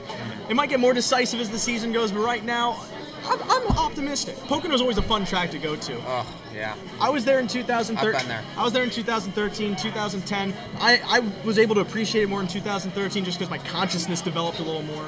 And then recently, news came out that the 2019 Breeders' Crown, for the first time heading up to Mohawk, technically, but is going up to Woodbine Mohawk Park. Yes. I think we will probably make that trip. Oh, I'd love to make that trip. We're going to be at Woodbine Mohawk Park also May 19th currently. Right. That's the plan at the moment. That's Preakness Day. So Preakness Day, also the night of the SBOA Championships. And Victoria Day weekend, I think, is the holiday. I don't know Canadian holidays. Don't ask me those questions. That's about. I'll reserve Icelandic holidays for you. Thank you. I feel like that might be more up your alley. But I think WEG has a record number of hosting Breeders' Crown events now up to this point. Oh. With them hosting in 2019. I don't remember, but it's been up at WEG more times than I can remember. And I've only been in the sport since 2010 technically, and it's probably been up there 3 or 4 times. Yeah. And they do it right. I mean, it's, they do a fantastic job. Meadowlands does a fantastic job, and of course the Hamiltonian Society does a tremendous job just because they're able to put on this grand circuit. I just came up with that one. That's good. I like that. Because what they run is the grand circuit. Yes. And with that, are we plugging anything else? We could also plug LeBlanc Designs. Yes. LeBlanc Designs, who make the helmets for most, if not many, is most lower than many? I don't know. Of the top drivers in the sport, like Tim Tetrick, David Miller's in the Hall of Fame, Ronnie Wren Jr., Marcus Miller, Corey Callahan. And Rod. I mean, Rod's got a helmet. Rod said he's the best driver on the planet. I heard him say it. Oh, did he say that on the air? I don't know if it's true. Well, we're going to find out later. All right, let's talk about this race. This race coming up in about, I was about to say about 7 minutes, but it's race 7 currently, 0 minutes to post. I'm locking eyes with my boy Eric right now. Shout out to Eric on this live feed. You want to come on? Okay. All right. So we're getting ready to go for race 7. Let's look at the odds. Odds 2-1 favorites, the 3 Trooper Jim, 3-1 on the 2 Gimme the Cash, 5-1 on the 1 Mackenzie Star, and the 5 just for today is currently 6-1. Yeah, I like that price on the 5 in the race. Top pick is the 1, also 5-1. So there's some value to be had here, especially if you can beat the speeds here. So. Well, that said, the gate's moving to position. We got a little bit more until this race, betting wise. All right, so we have the odds. We see some overlays. The 5's going up. I'd say for me, the 5 is the horse to watch here. I don't mind that price. I'm hoping for a little bit closer trip, or maybe a little bit of a speed duel. But I like the 1 at 6-1. Oh, 1's 6-1 now. Yeah. So those are both. I mean, great prices. Yes, especially with the class drop, the position early, and some pace to chase. So obviously we're live in the pick 4. 1, 2, 3, 5 in here. And with that said, the gate is moving into position for this race at Vernon Downs.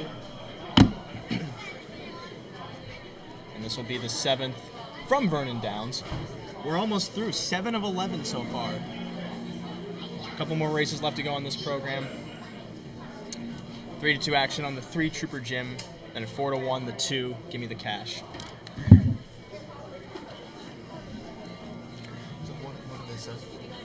Trotters run off the turn into the stretch, approaching the start race 7. Lazinski and Carrie. Here they go. Carrie just kind of shook my hand, and I just said to her, I said thank you for the handshake, because you didn't say anything. And they're off from the far outside. Frisky Joe, quick off the wings of the gate. Down the inside, give me the cash. He has 8 flying out of here. He said something about that. Well, yeah. Just for today and pay night. I was expecting that horse to leave. The 3's not in the front. Here Here they all come though. Frisky Joe is second. Now out from third comes Trooper Jim. Opening quarter 28-1. The leader, Give Me the Cash. Outside, Trooper Jim to challenge. Trooper Jim on the outside. Give Me the Cash back to second. Frisky Joe, the one's leader, third. We're going here. A length and a half for Ruddy Rusty in fourth, followed by McKinsey Star fifth. That ain't a good spot. Today, Pay Night and Pegasus Point up the backstretch. Up top, Trooper Jim. Trooper Jim, 9-5 favorite, leads the way a length. Half 57-2. Is the one gonna go? Drive to the end of the backstretch. Trooper Jim, Give Me the Cash. Frisky Joe next in third. Underway comes McKenzie Star. Into the outer flow, second over just for today. Sixth to the inside, Ruddy Rusty. Third over, Pay Night. Oh, he comes to five. Pegasus Point to the 3/4. Third side by side is stride for stride. In the five Trooper catch. Jim a length. Fogg's in a great spot. Outside 4-1. McKenzie Star 127-2. Trooper Jim comes to the top of the stretch with the lead. I can get Paul Kelly if you Outside want. second, McKenzie Star inside, Give Me the Cash. 3 high just for today, 4 wide, Pay Night inside the final 8. Trooper Jim the leader. That was a really smart drive. Jim splitting horses. Frisky Joe with Pay Night on the far outside. Trooper Jim in front. Trooper Jim to win it. 147-1. Did you catch the order there? I think it was 3-6-8. 3-8-6, one of those. I couldn't tell.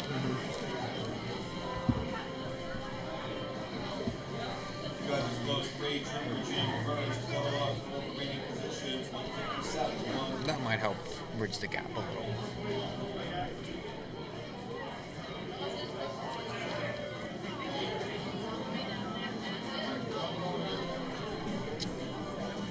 All right. Trooper Jim off at 9-5 there. Basically wiring the field. Perfect drive, though. I mean, he got separation, and that's what he needed. The front end's been good. Retook early. You know, backed it down, got separation, and then, you know, finished it off. How's So- this for a bit of kind of serendipity? The two horses that we were kind of surprised by, or at least I was, by the money they were taking, Frisky Joe and Pay Night, second and third respectively. Yeah, and they raced well. I thought the Pay Night would be a great bet back after that race because he honestly had no chance from where he was. You know, look for him next time for sure. Right now, we're waiting for results of the 7th race coming up, then the 8th of 11 coming down to it. Still alive in the pick 4. A little chalky, but we'll see. I mean, can only take what they give you sometimes. All right. That said, 3-8-6. I missed who was 4th. The judges have only posted the 3 so far. Yeah, 6-8 was tight. It's close. I think the 8 might have got it, but it's close. It looked like the 8 did get it. Yeah. 57-1, 9-5. I missed all of the odds. So much has been happening so far. So 9-5, 11-1. The 3 or the 6 is 9-2. So there's your top 3. All right. As the 3, Trooper Jim heads back to the winner's circle. Coming up then is this 8th race. This was one of the toughest races for me of the night. Really? Well, I mean, to try and find anyone outside of the main horse. Well, the problem with the race is it's basically bottoms. You know, I don't think they ride a lesser condition at this place. And a lot of the horses that get to this condition are struggling. If you haven't won 150 per start your last 5 starts, you're struggling. So, and now a lot of them are moving from small pack track to big, and that'll change things for some of them. So the key is to kind of guess who's going to benefit most from that. Now, I wasn't here when Misty Carey was on, but did she talk about any of the horses She had coming did. up? So she talked about her horse Regal Roxy. That's the 2, and she said that, you know, they kind of just been racing her. She doesn't really get over the half quite as well as she does the big track. She was a good mare here last year, and you can see she won 5 races, mark of 53-2. So seems like she thinks that the horse is live in this race. So. And that could be just because she's moving to the bigger track. Well, big track, you know, has been facing a little better than some of these have. You know, I mean, the dynamic changes here, you know, with the change in venue for sure. So. But then, of course, the main horse we're talking about, and we'll allude to this more, and here he comes, we might go straight to this. Oh, absolutely. Yep, you're quick. Over there, just sitting there, so I was watching. You want to sit right here? Actually, you can sit in the middle. You're In the middle. yeah, you're center stage. Oh, good lord. Hi, I'm Paul. I don't think I met you. Mike. Mike? Yeah. Okay, yeah. From where? I'm from Johnstown, PA, which is near Pittsburgh. Oh, sure, okay. So, Just this here. 'Cause, I mean, I'm still the host. So Rod I gotta left get. us. I Yeah, gotta we keep need this- Ray. That's why I thought you'd be in the middle. You know. I like your stuff. You do a lot of funny stuff out there on Twitter and stuff. Well, I'm glad someone finds it funny. I think he's Yeah, an what acquired was it? taste. Didn't you do something like a couple of weeks or two ago? There was like some kind of like a scene in your apartment or something like that where didn't you do something like I have to go back and look. Did it have anything to do with a trash can? Yeah, Yeah. right. Yeah. That was for my improv group, which Okay. they have a show tonight actually. Oh, you do some acting, do you? That's all I can do. I can't be myself. So where do you do that? Where are you from? I'm from Harrisburg, Oh, Pennsylvania. yeah, okay, all right, sure, okay, great. Yeah. All right. Which I'm surprised I've never seen you at the sale then. I'm there all the time. Yeah. Well, I'm not there all the time. See, I'm working. I'm at the sale. I'm working hard all the time. I get my face in the black book, looking at picking up feet, looking at horses, so doing all that shit. I was gonna say, like, you can kind of upgrade from a blackboard at this point. We got iPads. Well, I do use an iPad. Oh, Yeah, okay. I do work on iPad. That is nice what they've done with that iPad and that cell catalog and Oh, stuff and the notes. super. It's Yeah, really it's nice. the best way to go. Yeah. And they made that app so good because you can just lock in all your notes, score horses the way you want, and it's really good. But again, thank you for stopping by. And also, thank you for inflating my ego a little bit. Why is that? Wait, the fact that I recognize you mean? Well, I mean, for one. Oh, I'm a Twitter guy. I'm out there, so I'm not like some old fart that's kind of like just sitting in a lounge chair and not paying attention. I'm paying attention to you guys, and it's good. I think the more guys we get in here doing shit, and it's really good. Especially like Ryan Macedonia. I mean, I try to support him as much as I can. We need all you guys we can get. So. Well, it's great that we also have support from you guys as well. Yeah. Especially as underground as we are, technically, because this is new stuff, apparently. Yeah, exactly. Yeah. It's all really good, and I think the fact that you guys are getting around and going from track to track is a really good thing. How do you get around anyway? It's just like you got a van? It was a long walk. Back in the 70s, back in the 60s, somebody had a van. You just get in the van and you go. I mean, you guys. You don't have a Well, van? we took the Cadillac. Well, we today. also You don't. got a caddy? We also are in a rock band, so we don't Oh, have the, nice. Oh, we don't have the excellent. keyboard in the back, the guitar. All right. Yeah, like Spinal Tap or something. This is Spinal Tap. Technically. That's all good. Good. It's so strange. My references make more sense with your generation than they do with mine. And it is just a Well, that's cultural because dissonance. you're like a little practicing, chip you'll off get your there. dad. That's what it You is. know? That's the You thing. gotta throw a lot of mud at the wall. Something will stick eventually. You've read my Twitter, so you know that's my motto. What happened to the guy with the shades? Oh, he's driving in a race. Oh, he is? He's driving the last Really? race. He's got driving the No last. kidding. Yeah. What's his name? Rod Allums Jr. Oh, okay. He used to be a Chicago guy. Okay, no kidding, yeah. My guys were kind of wondering about him. They saw you guys up here, everybody talking, and they just saw him sitting over here just kind of with the shades on, just looking over there at the balloons, and they were wondering what was up with him, you know? And I said, he's important too.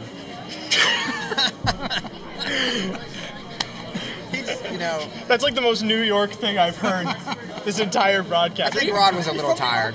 Not originally. I'm a New England guy, actually. Okay. That kind of makes sense with some of your connections, too. Yeah. Which we'll talk more about that once we come onto the simulcast feed.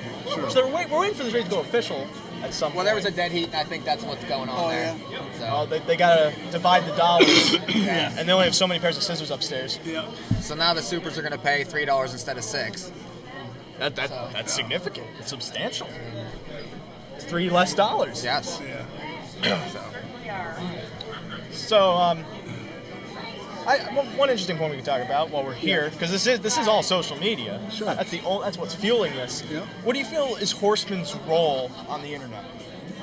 what the horseman's role? Like, are you talking like what from the USTA standpoint, something like that, or? I think more so because everything's so individualized nowadays, where you're representing yourself technically. Exactly. Yeah. Exactly. And the President of the United States is a prime example of that, right? He's representing himself by the minute, all the time. You know what I mean? Whether you like him or not. But actually, my phone just vibrated. The Trumpster? We're all good. The Trumpster? Everything's all right. Well, no, I think that it's a really good thing if it's done right. I think there's a lot of people out there that do a lot of stupid shit, but I think all tracks should be participating as much as they can. On Twitter, Instagram, whatever. It's the wave of the future. I mean, if you're trying to reach these guys that are hanging around the pole over here, those guys over there, you don't need it. But if you're trying to reach millennials or the younger generation and kind of drag them into this game a little bit, then you got to fish the ponds that those guys are swimming in. So that's sometimes I think it's more important just to get them here. As soon as you get them here, exactly. Like you said, some people are going to stick. Yeah, exactly. And that's what happened with me. That's how I got started. We were kind of racing ponies and horses, when I was young. But the fact that I got exposed to it and just brought to the track, and brought friends to the track, then they started to like it a little bit. It's harder now because there's just too many different things you can be involved in. Oh, yeah. You know what I mean? Without having to be at the racetrack or even get involved. Our time is divided up so much in the course of a day, or a week or a month. It's kind of hard to get people's attention and get them zeroed in and focused. But that's the medium that everybody's kind of working in right now is social media. So I think if the tracks and horsemen associations and trainers and if they don't apply themselves to that and use it, then they're kind of missing the boat. Well, it also seems like more and more as technology advances, we're having to micromanage everything so much more, including our time. And we already know what the baseline of time is, and it's a millisecond. We can't break it down any further than that. And yet we're trying to with all of these new gadgets we can get involved in, these new events we can go to. There's so much happening that it's entirely a competition for attention, which, by the way, this is now North American Philosophy Update. We've done away with the horses altogether. We're going to have Descartes come on later if he's around. Yeah, right, there you go. Well, Descartes are out there, actually. Yeah. But I'm pointing to the racetrack. Yeah. That's an old fart joke. I have to appeal to them every now and again, Yeah, you understand. I understand, yeah. Yeah. But were you starting to get into like a little bit of French philosophy there? Is that where you're going with that? More existential. Okay. Yeah, But there you go. that all came from France to begin with. Yeah, This is turning into North American Philosophy Update inadvertently. But it's interesting that you as a horseman at least know that. Yeah, well, I didn't spend all my time in the tracks. I did go to school a little bit. And, really? I kind of tried to keep my eyes and ears open a little bit. So, Where'd you go to school? I went to school in Colby College up in Waterville, Maine, and then I went to a private school in Massachusetts. Doesn't mean I was a particularly good student, but I did show up most days. You just described my approach to scholastic affairs. Yeah, exactly. That was kind of laissez-faire. I was there. Yeah. I think the irony, though, is how well articulated I said that and how little effort I actually put into it. Yeah, there you go. Exactly. It's all so I could be here next to you. That's what everything is built up to. And Mike as well. Yes, of course. Mike's still... I'm actually out of shot. It's more Mike in the shot. No, but everyone hears you. Well, we're getting ready to go into the live feed. We'll conduct them more... Whatever you want to do. Regular. Of course, I know the horse in particular I'm going to ask about. You know the horse I'm going to ask about. You got Obrigado? The 2-year-old. I don't know. The 2-year-old. You can ask whatever you want. If I don't know, I'll make it up. I knew I liked you for some reason. He's the perfect interview. Oh yeah. He doesn't know, he'll give you something anyway. Well, we'll fly with something. Meantime, the race just went official here at Vernon. The 3 paid a price, even though he won, the price of being on the lead. It's tough to be on the lead. This is a track actually where, it almost races like a big half. You want to be up close. What's happening tonight is they got a really strong headwind. So some of these horses that are up front, they're paying the price down the lane a little bit. by holding on. Yeah, exactly. Yeah, right. Well, the pockets to him. I mean, I thought initially it was even, but now, I mean, the last 4 or 5 races, you had to be close or in the pocket early to get it done. It's kind of that. It's always kind of played itself that way. This track. It's a great track and it's a fun track to race at. But you know, it's like most racetracks nowadays. You got to be up close. Now I know I've been in the business for a long time, but I never really thought about how like nuanced each track is in terms of surface and such. And for you, like, it's a very basic question. Like, how do you go about approaching that, trying to figure out which horse is accustomed to what? Well, I mean, I train mostly trotters, so you get a pretty good idea when you bringing these horses along and training them if they're comfortable trotting the turns. That's probably the biggest concern that we have, especially in New York because there's so many short tracks, half-mile tracks. So you got to, and you go from half-mile track to half-mile track. Some turns are very, very tight in New York. Other turns are a little more forgiving. They're banked nice. Horses can trot around a little bit. So once you've kind of done that for a few years, then you kind of have an idea of how each track plays out, and you get an idea in your head for each horse what tracks they may struggle on, and if you think it's going to be a big struggle, maybe then you just try to avoid that track if you shoot for something else. That was actually the answer I was almost expecting, so thank you. It's pretty intuitive when you think about it. Yeah, it's pretty straightforward. It doesn't take a brain surgeon to really figure that kind of stuff out. But when you race New York all the time, all these different tracks pretty good, and so it becomes kind of second nature. And if you're a brain surgeon turned horse trainer, that's an interesting career path, to say the least. It really is. You know what I mean? And I haven't met any yet, but I'm sure maybe somewhere down there. I know you are. No, I'm not. I'm far from that. But I'm sure that that would be an interesting person to meet. Well, we're getting ready to go here. When the camera comes on, do you feel the nerves tense up? No, I'm good. Yeah. Oh, really? Yeah. I think he's more comfortable than you. I was not comfortable at the beginning. Really? Yeah. You've been doing this a while. This is like, what's that acting you're doing? Are you doing like an ad-lib acting and improv and stuff like that? I didn't say I don't do it nervously. Okay. Because every time I was saying to Scott Warren too beforehand, you still get the jitters. Yeah. I feel like you as a trainer too.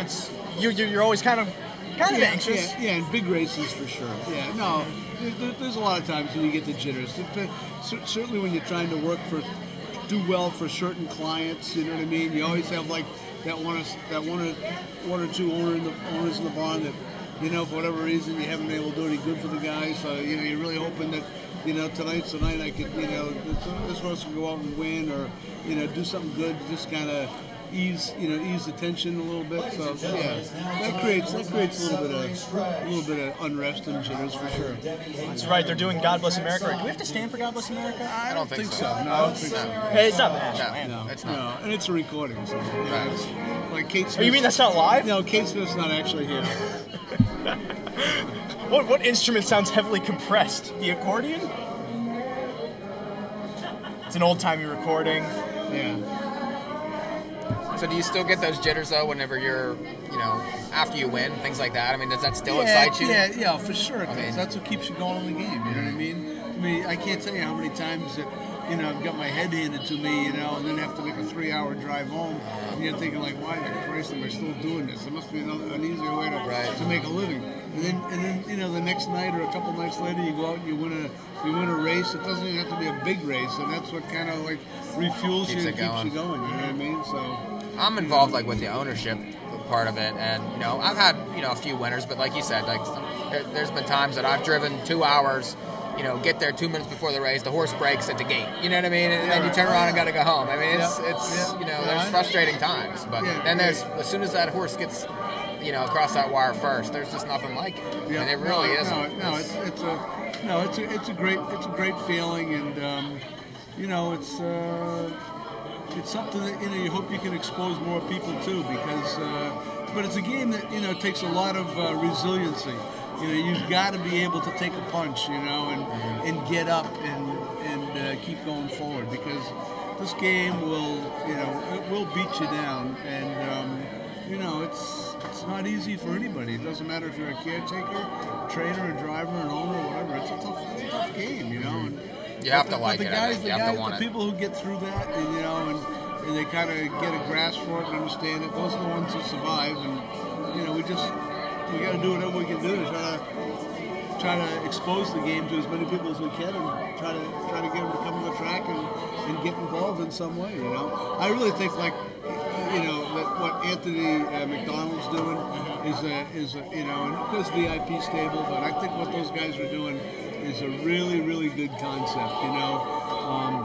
It's a little bit of a bookkeeping nightmare, but the fact that you can bring people in and they can get in for such a small percentage and be a part of the game, that really might be the wave of the future in terms of getting people to involved in the sport, because there's a lot of people out there and they got kids and they got a lot of expenses and and it's hard, I know, and it also takes the pressure off them, because now they're paying like $150, $200 a month, maybe a little less to be part of the game, and there's not so much pressure on them to be involved at that level, and every now and then it's like fishing, maybe you just keep doing it, and once in a while you might attract something like a whale. You might get somebody really big that wants to do it. That's right. I don't know if I want to catch a whale necessarily. Well, you better. Or you get a decent partnership that the guys, you get 5 or 10 guys that have a decent amount of money that's going to stick for a while, and then you get one good horse, and then they're sticking for a long time. Yeah. Yeah, for sure. So I think it's pretty good stuff. But I think, how's the quote go? No thing in life worth having comes easy. Yeah, that's for sure. I think that was Shakespeare that said that. Well, I did take a Shakespeare class, but I don't think I did very well in it. So. I did very well in my Shakespeare class, and you just heard what I said. Okay, all right. I think I got an A anyway. Why do I need to prove that to you? I can remember out damn spots and things like that, but we're not going to talk about Shakespeare now, are we? Well, I mean, I was always confused why Macbeth had a dog. Out spot. Out. Yeah, right. Yeah. Damn spot. Right. Well, this race is coming up. They should be cutting to us. You would think. Yeah. Especially when Paul Kelly's right here. Right. Do they know that Paulie Kelly? Paulie? Yeah, just Paul. Paul, you're not from Jersey, so I can't call you Paul. I'm not that. No. Paul's the more New England approach. How do we know when we're on? When is that? They give you a little signal. A lot of times they'll throw it. It's entirely arbitrary. I'm thinking that they're going to do the post parade, and then they'll probably put us on. Okay, all right. So we're sort of like. But definitely still glad that you have the time to absolutely, no problem. We're just sitting in there watching Yonkers, Meadowlands, Vernon. You have any in tonight? No, nothing. No. How big's your stable at this point? Just 20 horses. Just 20 horses. Do you know how many I have back home? How many? What's less than 0? I have part of one. That's it.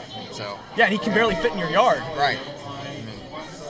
No, we have 20 horses, 10 2-year-olds, like 9 3-year-olds, and then just the one older horse, Obrigado. Oh yes, the magical one. That's like Ray's favorite horse. Yeah. I do understand how much money I made off that horse. Is that right? That's good. Every week on the show, he picks them every week. Compared to you, who trains him, gets 5%. You own part of him, don't you? I do own a small part. Yeah. Do you know how much money I've made off him proportional to you? That's good. That's good. I've met him occasionally myself too, so that horse always shows up. That's one thing you don't have to worry about. What was that race he paid a real big price that you had him? Probably the TVG final at the Meadowlands, and that was in November of 2016. He paid like $20, $19, $20 to win that race. It might have been. He was second in the Cashman one year, right? Yeah, he was second in the Cashman, right? That same year, and he ended up getting placed first. Because Resolve had a positive test. Right, that was it. That was right. Yeah. You know who really liked Obrigado that day? Yes. Who's that? Well, both of us probably. Yeah, for sure. Yeah. That horse is so resilient. I really want it. I want it to be both impromptu on this feed and on there because he's a really good horse. He's a really good horse, yeah. And he can do it on any track too. I mean, that's the thing. He's only about 500 footsteps away from us right now. He's right over in the barn there. Is that I thought you were right? saying he's right over there. Yeah. Well, I he is think we over need there. to go visit him There's at Tony. some point. We're here. I don't think Hey, so. Johnny. Good. How you doing? All right? Yeah. How you been? All right? Good, how are you? Good. When Good. did you get here? 20. Yeah. Yeah. You need some, We need some warm weather though. We're freezing our asses off. You know?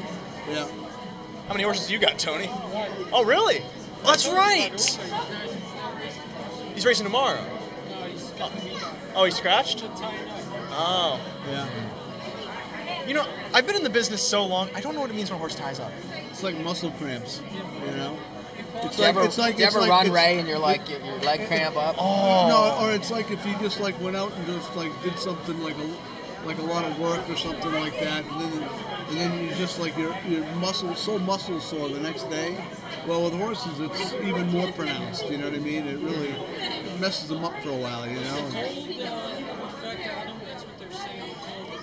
Maybe, I don't know. You know, there's so many causes for the horses tying up, and then there's so many horses that don't even never tie up no matter what you do. So I don't know.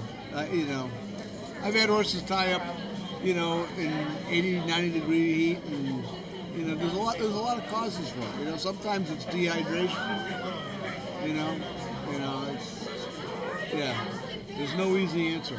Like anything else in the horse business, there's no easy answer. We were just talking about him. He's doing good. He's here. He's doing good. We hope to qualify him. Now he's doing the interview. You want to sit down? No, you Here, come okay. sit down. No, if you want to come down. No, we're just joking. Come sit down. But, Yeah, come on. No, come on. Come sit down. Yeah. Heroes. it was one of the great nights when So, Ray, Obi tell won here everybody when we what were. everyone is. Yeah, no, he's doing really good. We'll probably we aim to qualify him like sometime in June. You know, whenever, yeah, June. But he's been training, you know, down in Florida and doing really well. So Now, was his race at the Meadowlands where it was like something was wrong there because we liked him that day too. in the we Cashman, were disappointed. Cashman display? Yeah. That was probably like one of his worst races. I would say, you know what I mean. He had the 12 hole. He was in an impossible spot, but you know, he just like all last winter, you know, he just wasn't quite 100%. You know, couldn't really put a finger on what it was, and then. You know, it was just, he got good for a little while last year, but never like good like he had been in 2016. And anyway, he was no good that day on the Cashman. No. And I just was not going to put him back on the track until I was convinced that he was back to himself. You know, and you know, he stayed in training all through the year last year, but he just never was. Just never good enough where I was going to put him in to go. I didn't want to embarrass him or myself. For those watching or just tuning in, Paul Kelly, Tony Lazinski. For those who don't know Tony Lazinski, you were the handicapper here at Vernon Downs for a long time. Is that correct? Yeah, probably 5-6 years on and off. So. But I didn't mean to interrupt that. This 8th race is also going on, but we lost the feed, so we can keep this conversation rolling. Sure. It's a 1-9 favorite. Also, is currently 4th. Not really the spot to be in. But that one horse, the one horse that I marked at 11-1, might end up wiring them. It's R.D. Dick from Freehold. He moved his stable here. Oh yeah. Is he gonna wire him? Wow. Maybe not. He's gonna hit a wall. They've been hitting the wall coming home. Yeah, they're gonna hit the wind here. One Sweet Dream the leader, and the yeah. is second. American Dance the outside, third, they straighten away. One Sweet Dream, the leader. The legs are weary and the sulky's getting a bit bulky on the outside. He's holding. Now he's not.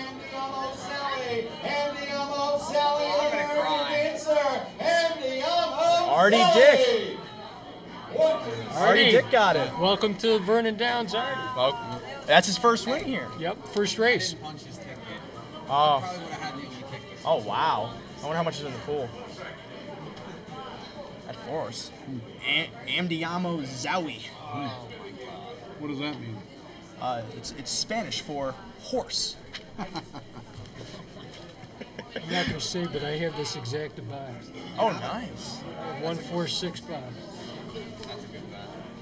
I don't know if you watch thoroughbred racing that much, but Yeah, I do, sure, yeah. you know Bolt Oro?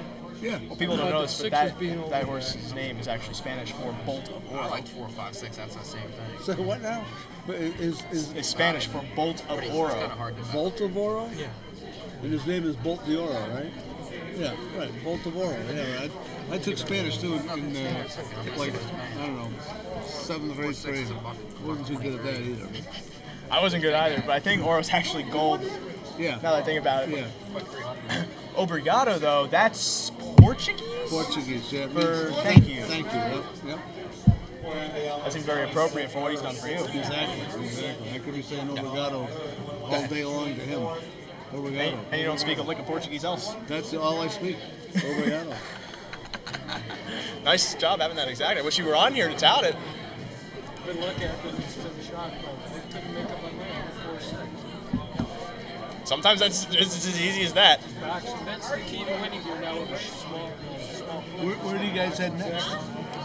We have Mohawk. Well, not only May that, but it's 19th, like when you're betting, Preakness Day. Okay. So like there's only so much you know in the end, and then and you just gotta let the race play out and hope that it works in your favor. Where does Ray live? Where does he live? In that case, he that's lives gonna in Harrisburg. pay handsomely. Oh, that's right. He said that Harrisburg. And then you're in Johnstown? Right. Yeah. Okay. Which is about you have an the three hour at all? east of Pittsburgh. Yeah, right. So, right. Oh, all right. and then Rod lives in Toledo, which is several hours away from us. Yeah, right. So he has to fly all over the country. But I take it you're stationed here. We are, yeah. During the warm months. The warm months. Exactly, yeah. And you just came back. But he's from Maine, so this is warm to him. No, it's not. No, I've been spending a lot of winters in Florida. I'm freezing my ass off right now. It's cold. Well, for some reason, I don't understand why people say, "Oh, those Maine people, the cold is heat for them." It's they're people too. Cold is cold. Yeah. Yeah, right. But I think it's also a Norm Macdonald joke, so I have to cite that. Yeah. I've also been watching way too much of him. Not enough of me. I need to be more of myself. Don't you agree? Yeah, just be yourself. Yeah. I'm trying, Paul. Let it flow. I'm trying. Just let it flow. So, I feel like I'm starting to be you in a sense. But we're almost so close to the same person, except you've made more money than me training horses. Albeit that's not my prerogative. I'm just older than you, that's all. Just gotta keep plugging away, that's all. You don't have to show off now. I'm trying to get all the experience I can. But this race is going official. We'll have the replay, and then get into the meat and bones of it. Even though this has been an appetizer, a main course. If anything, this will be the dessert. Okay, sounds good. So hopefully we aren't taking you away from too much. No, you're not. No, I got a half a Reuben sandwich waiting for me in there and a half a beer. Oh, okay. Which one you get first? Well, I'm probably gonna go for the beer first after I get done talking, and then wolf down that Reuben. I don't know if that's a good sign that you're going straight for the beer after being on here or not. So they're all 3 out of 4 except for the one. You might have. You might have. Here, is this one yours? Yep. They actually looks like they got a pretty good crowd tonight for people. I mean, well, I don't know, nobody keeps attendance records, but oh no, yeah, we did. Yeah, we did get it. Thank you. If Yeah, I was more appreciate loose that, at the beginning, my go-to opening was that it's a great crowd out here. I've seen at least 10 people. But Mike didn't like that one as much. They said we're only going to make good jokes to you. American Mile Room's full. I don't know. Really? Yeah, I don't know what's upstairs. Yeah, There were a lot of people here. Yeah, the tables are all full in there, and then the place was, pretty crowded early on for the first couple of races. And, not sure what's out on the apron. There can't be too many out there. Mm-hmm. I'm thinking nobody punched my ticket for the Pick 4 because only the one is alive to the pool, it looks like. But I didn't get a chance to do it. $55 to win on that horse. Yeah, I mean that's Wow. yeah, that's surprising. Looking at it, too bad we couldn't have touted that on the live feed because we were on that. Something tells me Artie Dick was watching how the track was playing. Maybe. And the 6 was Tomorrow. Yeah. We're gonna let you stay at the hotel for free. Oh, here, yeah. Yeah. I better not get a bill tomorrow. That's happened before, by the way. Oh, yeah. You going to the Meadowlands tomorrow? We're going to the Meadowlands tomorrow. Are you going to be there? No. All right, thanks. I'll see you around. Yeah, I hope so. All right. I'll see you around. Thanks. I was expecting you to say they're not if you're there. He's a good guy. He's around all the time. Oh, yeah, Tony's great. Yeah, great guy. Yeah. Him and his son. Yeah. It would be great if they still had the on-air personalities, like we're able to do right now, because it just adds so much.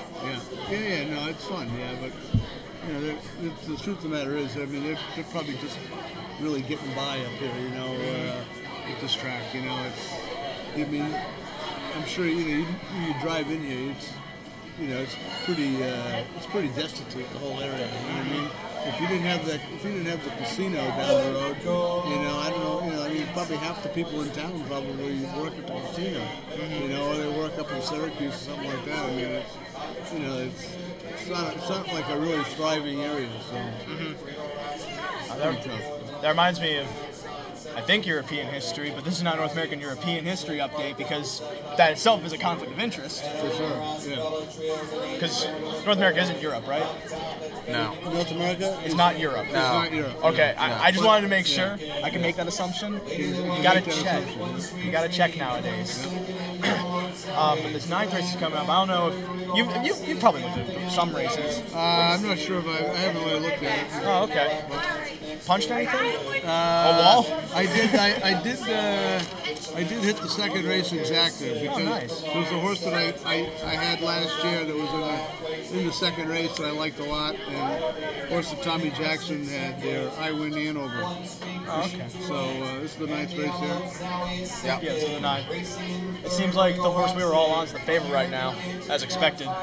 Who's that, the one? Yeah, just because we all like him. It's pretty obvious at that point. Well, I mean, those are good races, you know. Raced well last year.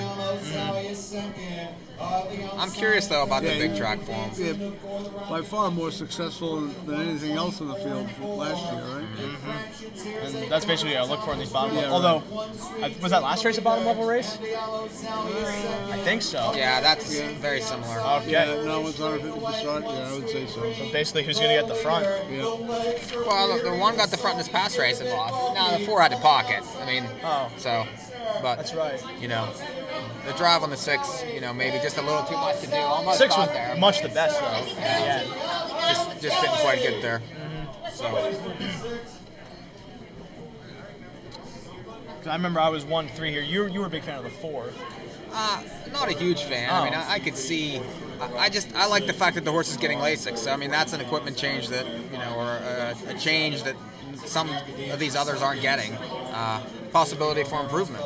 How big of an influence do you feel LASIK is in a horse's improvement? I think, you know, it helps a lot of horses. I think the thoroughbreds overuse it, and I think, you know, we probably, you know, use it more, you know, in the way it should be. But you know, I've had horses that I took off LASIKs and they didn't perform as well, and then, you know, I put them back on LASIKs, and, you know, it made a big difference. And I'm talking just like not a lot of LASIKs, like 3 cc's of LASIKs, you know, which is about the minimum you can give. But, you know, it does help some horses. So, you know, it's. The thing is I mean, what do you think about maybe an older horse? Like, this horse is 7 years old getting first-time LASIKs. I mean, is that something that, you know? That's probably going to help the horse, right? You know, you would think. You know, it's probably going to help the horse. You're talking about the 4 here. The 4 horse? Yeah. I mean, qualified better, but still, you know, I don't know if it's going to help enough. Yeah, I mean, that's a bad race, though. I mean, I mean, to me, the one just looks like, you know, you look at those races, and he's pacing sub 2 minute miles pretty consistently at Buffalo all the time, right? And kicking home pretty good last quarters, you know, at Buffalo. The rest of this group really doesn't look like a very competitive bunch. We got, you know, a couple of horses in here that didn't even win a race last year, and, you know, some that were still racing non-winners at 2. So yeah, I mean, that's right. For those watching the simulcast feed too, I was overhearing what was going on over there. The battery on the camera died. Oh, really? Yeah. So we have no more. They're currently working on getting a replacement battery right now. Oh, I see. And they are hustling as they should be. Sure. because if anyone's voices need to be back on the airwaves, Right, I guess it's they gotta ours. be ours. We're giving $50 horses out, and then we're not on the feed. And $20 horses, the two prices of the night. How many followers do you guys actually have out there? Do you know? On Twitter, we have we're one away from 1,400. Oh, that's pretty good. And then our Meadow show, we hit a couple thousand views on that. We're hoping for a lot more thousand views on this. Really pick up some steam because we just need the support where we can Our get. average, we go between like 300 to 400 a week on the video feed. On the website we're getting about around 100 views a day on our And page. I remember, I was out at Hoosier for the British Crown. You guys were out there for that, right? Yeah. You didn't stop by? Well, you were busy. I was up in the clubhouse there one night, and I saw you guys. You were sitting right outside the clubhouse. It was kind of a dank, cold night. And you guys had your little heaters going out there. We didn't have a choice. Yeah, right. Yeah, And, they put us outside. And you had some of the drivers come up. I think I saw Marcus was up there talking to you guys, and so that's good. Yeah, that's really good. Much better than the one guy that crashed the broadcast, which for those of you who want to see that, it's all on replay. Right, you Who can was catch that? it on replay. It was a man who was heavily under the influence Yes. of alcohol. And he just kept coming in the camera and hanging out. Because for some reason, windows have to be transparent on both sides, so we could see that there was a camera outside, and there were important people. Yes. Not to say that I'm important, but I mean, the camera kind of dictates that. And this guy just kind of kept coming over and getting in your space. He actually spilled some bourbon on me too. At a Really? certain point. Yeah. Wow. Albeit, Plus we had Stiltman too. Stiltman came. Oh, that's right, we had had a the guy- Hoosier horse too.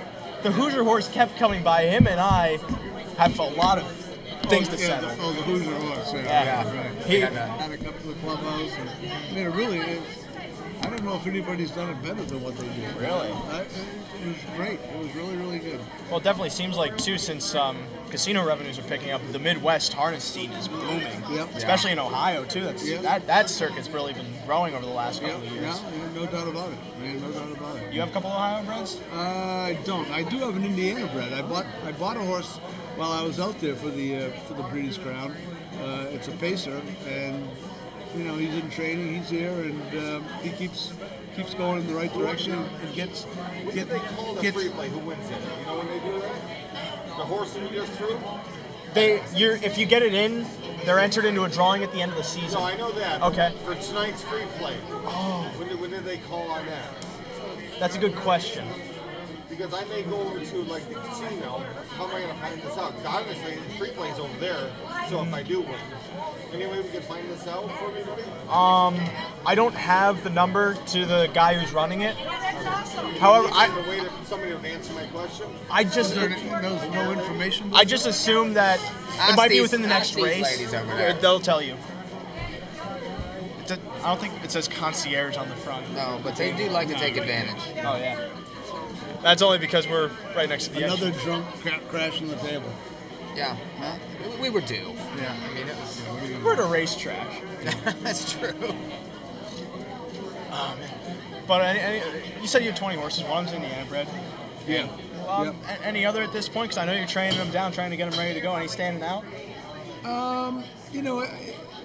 I'll hedge and just say that it's still early, you know what I mean, to make any kind of crazy predictions. But we do have, we have 10 2-year-olds.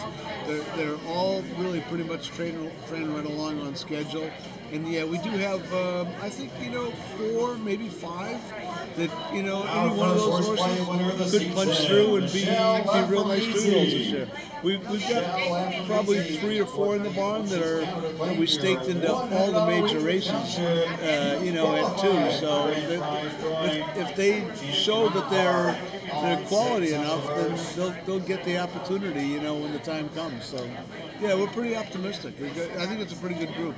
Now, I got into the sport in 2010, and I only know you from Obrigado. Okay. So I'm kind of curious if he's your first foray into the stakes realm, or if you've had a couple others that have really popped. He's clearly the best horse I've ever trained, but I've had a number of stake 2 and 3-year-old stake horses, that raced primarily in New York Sire Stakes, Pennsylvania Sire Stakes. I really haven't. I've had a few horses that did pretty well here or there in certain Grand Circuit races, but nothing of his stature or what he's done. But I mean, I guess to answer your question in the short way is, I've had a number of horses that have made anywhere from 300 to 500,000, in a couple of years of racing, New York Sire Stakes and a little bit of Grand Circuit stuff, whether it's something at the Meadowlands or Red Mile or like Goldsmith made up at Woodbine, things like that. So. Now, I know we were talking earlier about how this sport will punch you in the gut every now and again. That also speaks to most of life itself. With your years in the business, how hard is it actually to get that kind of caliber of horse? It seems tremendously unlikely. It's tough, but you know what? You're only, as from a trainer's standpoint, you're only going to be as good as the clients that you have around you that are going to afford you the opportunity to go out and try to buy those kind of horses. As a trainer, I bought a lot of duds, horses that, spent good money for horses that just didn't pan out. But, fortunately, I've been able to have the right kind of clients around me for like the last 15, 20 years that, understand the game. They like playing the game at a high level, and they're ready to come back and ante up and roll the dice again. And that's as a trainer. I mean, that's what you need. I mean, it's hard to go to the sale with just a few $1,000s in your pocket and kind of like shop the bottom of the sale catalog and pick out like a Mr. Muscle Man that was like a $3,000 yearling. That just doesn't happen that often, Not only that, I've walked into the sale with about $20 and only walked out with a cheese sandwich. Well, I've done that too, So no, but I've been to sales where we've had very minimal dollars, and everybody's fighting for the same bottom ones, and then that drives them up, and it becomes everyone thinks that they're going to sneak one by, and it never happens. Same thing on the high end, there's probably 10 or 20, trotters, 10 or 20 pacers in each sale that really kind of stand out to everybody, and it's not hard to figure out which ones they are. And then, you've got a bunch of different ownership groups that are all chasing the same horse and driving the price up. So, it's kind of, it's difficult, but you have to look at a lot of horses. We try to look at every horse, like every trotter. It's in a sale. We try to look. I got a couple of guys who work for me. One guy is like diligent about. He looks at the videos on every horse going through the sale, so that if there's certain horses that we're kind of like not too sure about, we can scratch that one off because the video might not have been that good. But it takes a lot of homework, and there's still no guarantees. But you really do have to put your time in, and I think that gives you a much better opportunity. Also, on just trying to think back, I'm not sure of the last sales topper that's really been a high caliber horse either. That's true. A lot of times, $300,000, $400,000 horses, get their butts kicked by a $35,000 or a $50,000 yearling. Well, what was Captain Treacherous about? Wasn't that $250 or something? Yeah, he was $275 in that range. Yeah, he was. He had the pedigree and he lived up to it. But there's without having to go in and try to pull names out of my head or but there's been a lot of high priced yearlings that just didn't pan out, and then there's horses that were $30,000, $40,000 yearlings, which is still an expensive investment, but that have turned out to be real nice horses. Well, this 9th race is going to gate. I know you looked at it a bit. As a betting man, I'm not sure if you'd see anything in particular.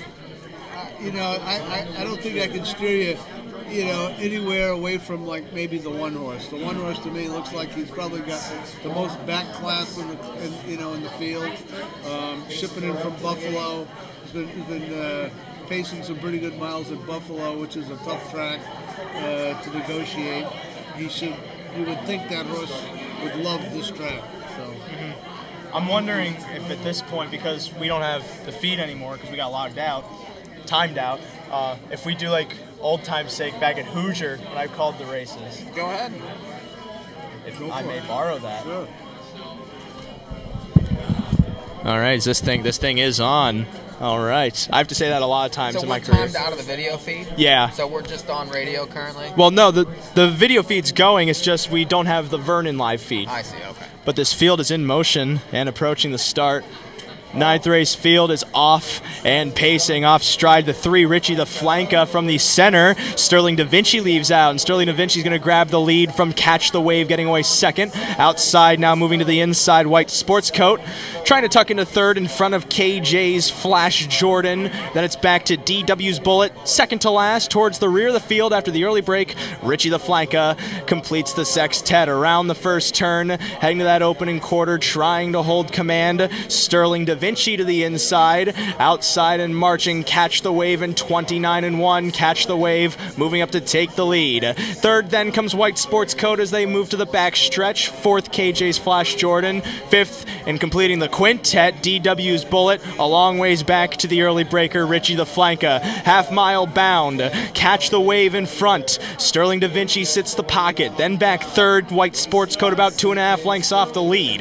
They're then followed by KJ's Flash Jordan as no movement yet after the new leader. Catch the Wave in 59-1. 30 seconds that second quarter. Moving to the far turn. Catch the Wave, the 2-5 favorite, leads by a length and a quarter. Sterling Da Vinci rides his helmet from second. Back third, White Sports Coat, anxious to pull from the back and moving. DW's Bullet jonesing for cover with about 3.5 lengths to make up as out of the pocket comes Sterling Da Vinci. After Catch the Wave, these two going to hook up to 3/4. They're 2.5, now 3 lengths in front of White Sports Coat, grasping for third from KJ's Flash Jordan, angling off the rail. 3/4 in 1:28-4, 29-3, that third panel. Top of the stretch, narrow lead to the inside for Catch the Wave. Outside Sterling Da Vinci, it's these two. 4 clear of KJ's Flash Jordan, moving into third, then White Sports Coat and DW's Bullet. Line is coming, 8th pole bound. Catch the Wave to the inside. Outside Sterling Da Vinci, Catch the Wave at the inside, holding the advantage. Late on the scene, KJ's Flash Jordan. The line's here,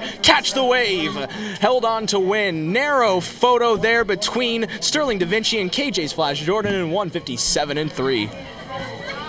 That was a good job. Oh, thank you. That was a good job. This should get you upstairs. He did. He called the 5th race. Oh, I'm sorry. I wasn't paying attention. Really? No, that's fantastic. You were really good. Really good. I like that. I missed that. I like that Jonesing for cover. Oh yeah, he does a lot of that. That was good. Yeah, that was good. You have to read a lot of books to learn words like that. That was good. Oh man, 2 left and Rod's in the last. Oh boy. Yeah. And that last race was going to be interesting. As 1, 5, 4. Do you call races anywhere? Or you just... I do it on the show. Yeah, okay. Every week, pretty much. I called a race at the Meadows, and I was the only person in the history of calling races at the Meadows that did not know how to use Roger Houston's binoculars. Oh, really? Okay. Yeah. They were incredibly. Wait, he had special binoculars? They were autofocus. Oh, really? And I remember afterwards he said, "Well, you're the first one that's ever had a problem with that, and my 3-year-old nieces used them." You know that they could give you a good opinion on that. Yeah. I'm not technically adept. That's what the point is. Yeah, right. Yeah. 2 left, 1, 5, 4, 6. In that 9th race, 10th race coming up, I was going to ask you a question regarding confirmation, because I figured, as a trainer, you know what horses look like. I couldn't draw you one from memory. Yep. I come close. Yeah, it's very important. I'm not sure how much you can give away because each person has like their secret to what they see in a good horse. But like in general, when you're looking at a horse, what point do you look at the composition of the horse and you go, wow, this is an animal? Well, I'll tell you what, something that's usually the first thing that strikes you. When you go to a sale, usually we do a lot of homework before the sale, go to the farms, okay? And I'm very good friends with Ray Schnicker. Oh, this is my half a Reuben. You guys are out of here? Well, okay, all right, okay. What about the beer? We'll get you another one. What were you It was a Yingling. I'll get you one. All right, draft. Yingling draft, if you got it. But anyway, so Ray Schnicker and I are good friends. And we pretty much, I would say, for almost the last maybe 8, 9, oh, maybe 10 years, we've spent a lot of time looking at yearlings together. We kind of, I think, do the same things. One of the things that I think we're pretty good at is that we don't waste a lot of time looking at each individual horse.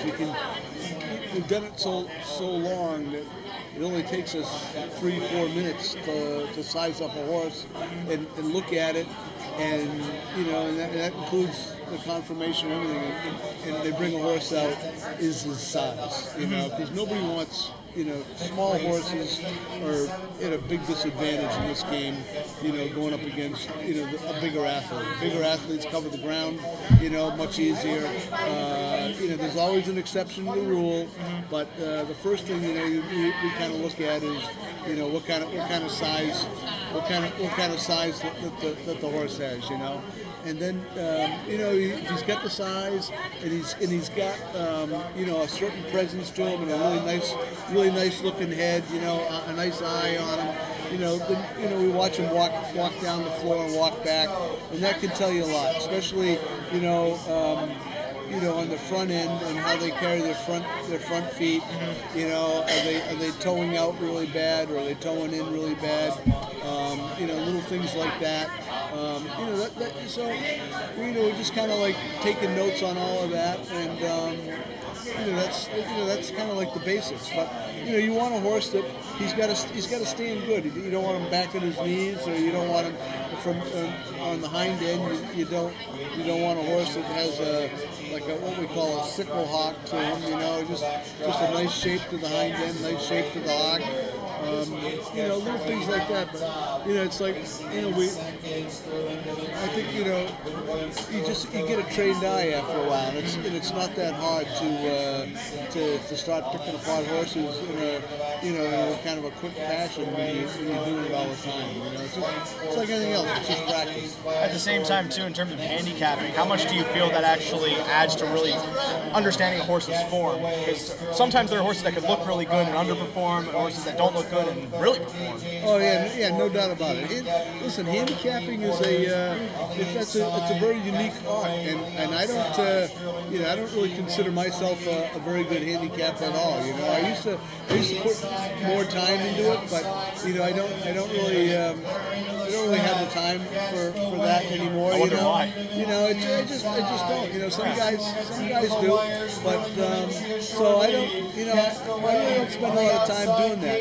What I look for, if I like on a night like tonight, I come here, I'll look at a program real quick and try to decipher who the class horses are in the race or something like that. Try to find horses that, if you're talking older horses that have, piled up some money lifetime, and done some. Hey guys, our biggest fans. Sure. Quite literally. Yeah. Well, hey, listen, you got to start young, Yeah. Get them in the game. Some kids walked by for those not seeing. Yeah. Look them. Yeah, exactly. But anyway, so from a handicapping standpoint, that's the things I look at. You know what I mean? Just look for some class on the program and things like that. Then the obvious factors that everybody else would look for. Horses that might be dropping out of class, horses coming up in class. Those kind of things. But again, I don't consider myself a handicapper, so I probably more apt to give bad advice in that in that area. So. Well, I'm assuming at this point our camera's not going to get fixed. So if anything, yeah, they blew us off. The last hour, it's funny because early on in the night I kind of joked saying. Because someone said we were trying to figure out when we'd be muted, when we wouldn't be. Right. And someone said we'll be muted after the first race, and I said that's probably for good then. Yeah, right. Yeah. But if anything else, everything has been anticipation up to the main question, which we kind of talked about earlier when Lazinski was here, being Obrigado. Right. Well, he's doing really well. Last year was not a particularly good year for him. He only raced 6 times. He did still earn a little over $100,000 in 6 starts, but he had a couple of issues that were a little bit hard to figure out. Mainly, he experienced a lot of back soreness last year, and we tried to deal with that. But there was something else going on that was probably creating a lot of that back discomfort. and it really took us up until about November of last year, 2017, to kind of figure out that he had an issue going on in his right stifle, which is a joint that's kind of high up on the hind leg. It's very similar to the human knee in the way it works, even though it's on the hind leg of a horse. But we did send the horse to Cornell University, where Dr. Nixon was able to do some radiographs and some ultrasounds, and ultimately went into that right stifle with a arthroscope, looked around in there, and found that he had a little cyst and some cartilage going on, and actually a little bit of a meniscus tear. So he did some repair work while he had him there, and then we sent him down to Florida, and he kind of rehabbed for about I guess maybe six or 7 weeks before he resumed training, and he started training about I guess maybe around the 3rd week of January, and we've been kind of taking it a little bit easy for a little bit, but he's now starting to do some pretty aggressive training and strenuous work, and he's doing, I think, he's doing really, really well. So we're hoping to qualify him sometime in June, and the plan really is, if everything goes well, the way the stakes season works out for these older trotters, there's a lot of money when we start getting into like August, September, October, November. There's a lot of money at that time of the year. So we're hoping that even if it's only 10 or 12 starts this year, he can be on his A game, at the right time of the year, and back to his old self. But I mean, he's doing really well, and even despite all the issues from last year, he just is mentally sharp, and he's never changed his mental disposition at all. He's a fantastic horse in that regard.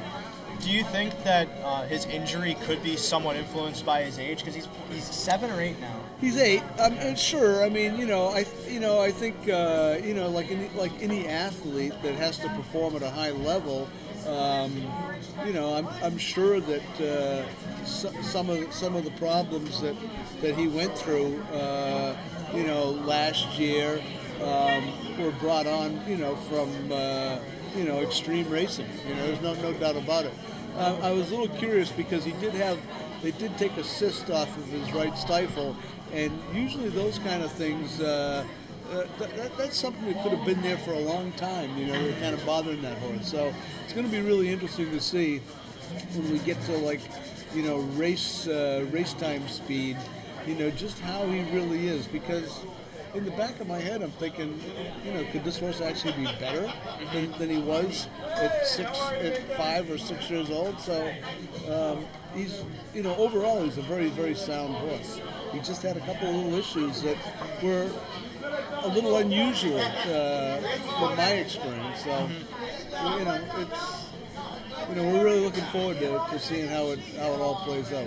We're pretty optimistic. That's yours, by the way. I figured that. Oh, okay.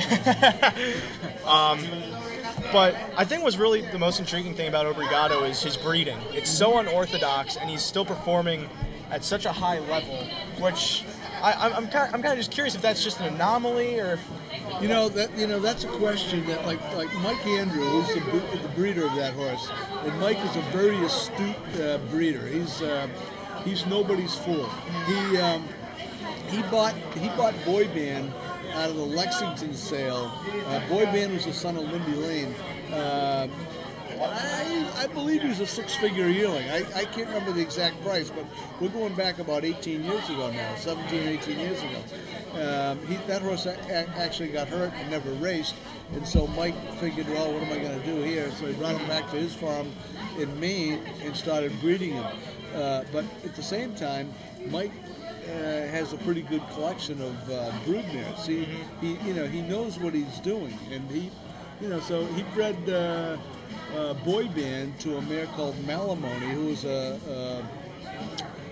Malabar Man filly that had a really nice pedigree of her own, and so Mike had a plan. He wasn't thinking that he was breeding a world champion by any means. He was thinking that maybe I got a horse that can do really well in the main sire stakes, and he did. He cleaned up, and Mike's had a lot of success up there in the main program because he's one of the few guys that goes out there and brings good mares into the state and breeds them, and that's what you got to do if you want to be successful, right? If you're going to be a breeder, you try to breed the best of the best and hope for the best, and that's what he did, and he's done it on a number of occasions. The Obrigado is just he is a freak. It's nobody ever expected that horse to get to the level that he got to, but that's what's great about the horse business. You can go out and spend $200,000 on a horse, but you can't buy the business. It's a lot of money. Yeah, but you just can't guys buy try, the but business. they can't. You know what I mean? Yeah, guys try, but exactly, but you can't. Great horses come from anywhere. And it's the same thing in human athletes. You never know where the next great athlete's going to come from. It happens. For whatever reason.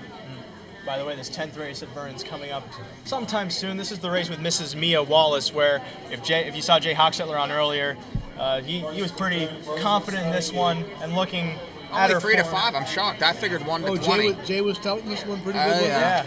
Well, it's pretty obvious. Is this one out of his barn? Yep. Uh-huh. So I'd assume that's why he was touting pretty well. Yeah. Okay. I'm not sure what else could really stand out in this race, especially just with their stakes for it. Well, they're betting the 6 a little,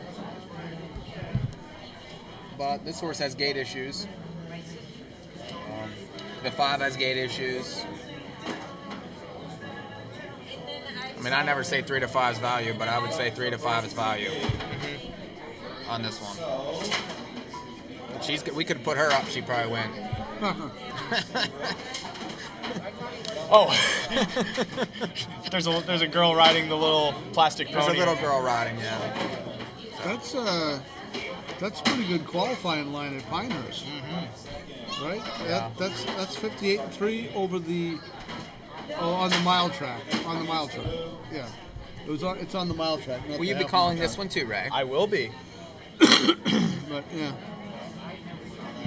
Okay, here you go. All right, thank you. Ah, boy. Is this thing on? Can I kill a bit? I sure can. This 10th race is lining up. By the way, massive thanks to Paul Kelly for staying by here this entire time. Yeah. Yeah, all my friends left.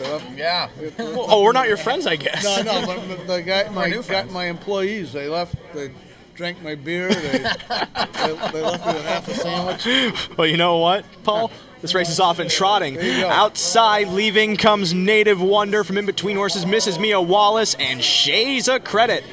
From the inside, trying to outsprint Mrs. Mia Wallace to that first turn, but Whittemore's going to grab the front. Elsa's Ruby from the rail gets away third, then it's Native Wonder back fourth. Fifth then comes Jaja B, leading Fitzmagic. The last of this field of 6 into that first turn, 1-9 favorite Mrs. Mia Wallace. Decisive on the board, leads by a length and a half. Shay's a Credit second in 29-4. Some whip taps there for Elsa's Ruby from third, about 2.5 lengths off the lead. Back then to Native Wonder fourth. Fifth as they move on to the backstretch, Jaja B Fitzmagic remains the trailer as they moved into the backstretch.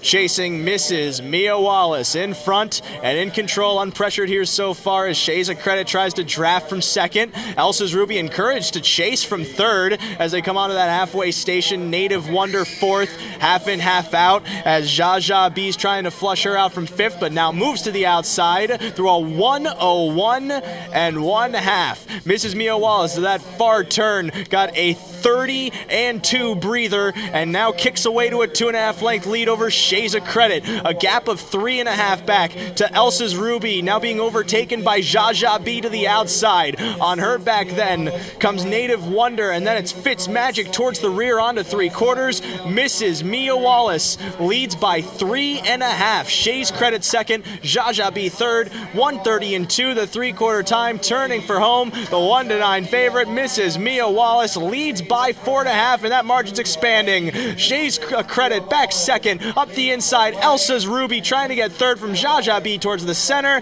but they come to the line and strolling home, Mrs. Mia Wallace. Mrs. Mia Wallace wrapped up into that final 16th, going to win here by about 3.5, 4 lengths in the end. Second then, Shay's Credit from Elsa's Ruby, Jaja B in 2 minutes, 4/5. Well, that was about as easy as it looked. You know, easier. Jay's a big critic of these slow second quarters at Yonkers. And here we are. And he pops a 32. Here we are going 32 seconds with the wind at your back at Vernon. I think you might want to talk to Jay about that. Yep. You know, he's going to have to eat some crow on that one. Yeah. You should go chase him down. I should. Oh, that's funny. That leaves one more race for us here. And we know what it is. We know what it is. It's Rod. Yep, it's Rod. Oh, you're a man. Oh, good. Yeah. You can see him. He's on video right now. So you might as well tell everyone what's going to happen. All right, so here's the plan. This is the first time it's ever been done. Is he wearing a GoPro or something? Yeah. He is? Good. He's strapping it on right now. Well, you're going to see here. Rod is in. Is he driving with those mirror shades on too? Maybe, who knows? He looked like the guy on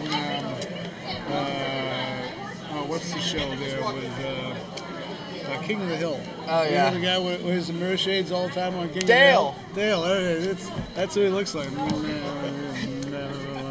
Oh, hey man, let me tell you what, man, my favorite character, man, we'll move out, man.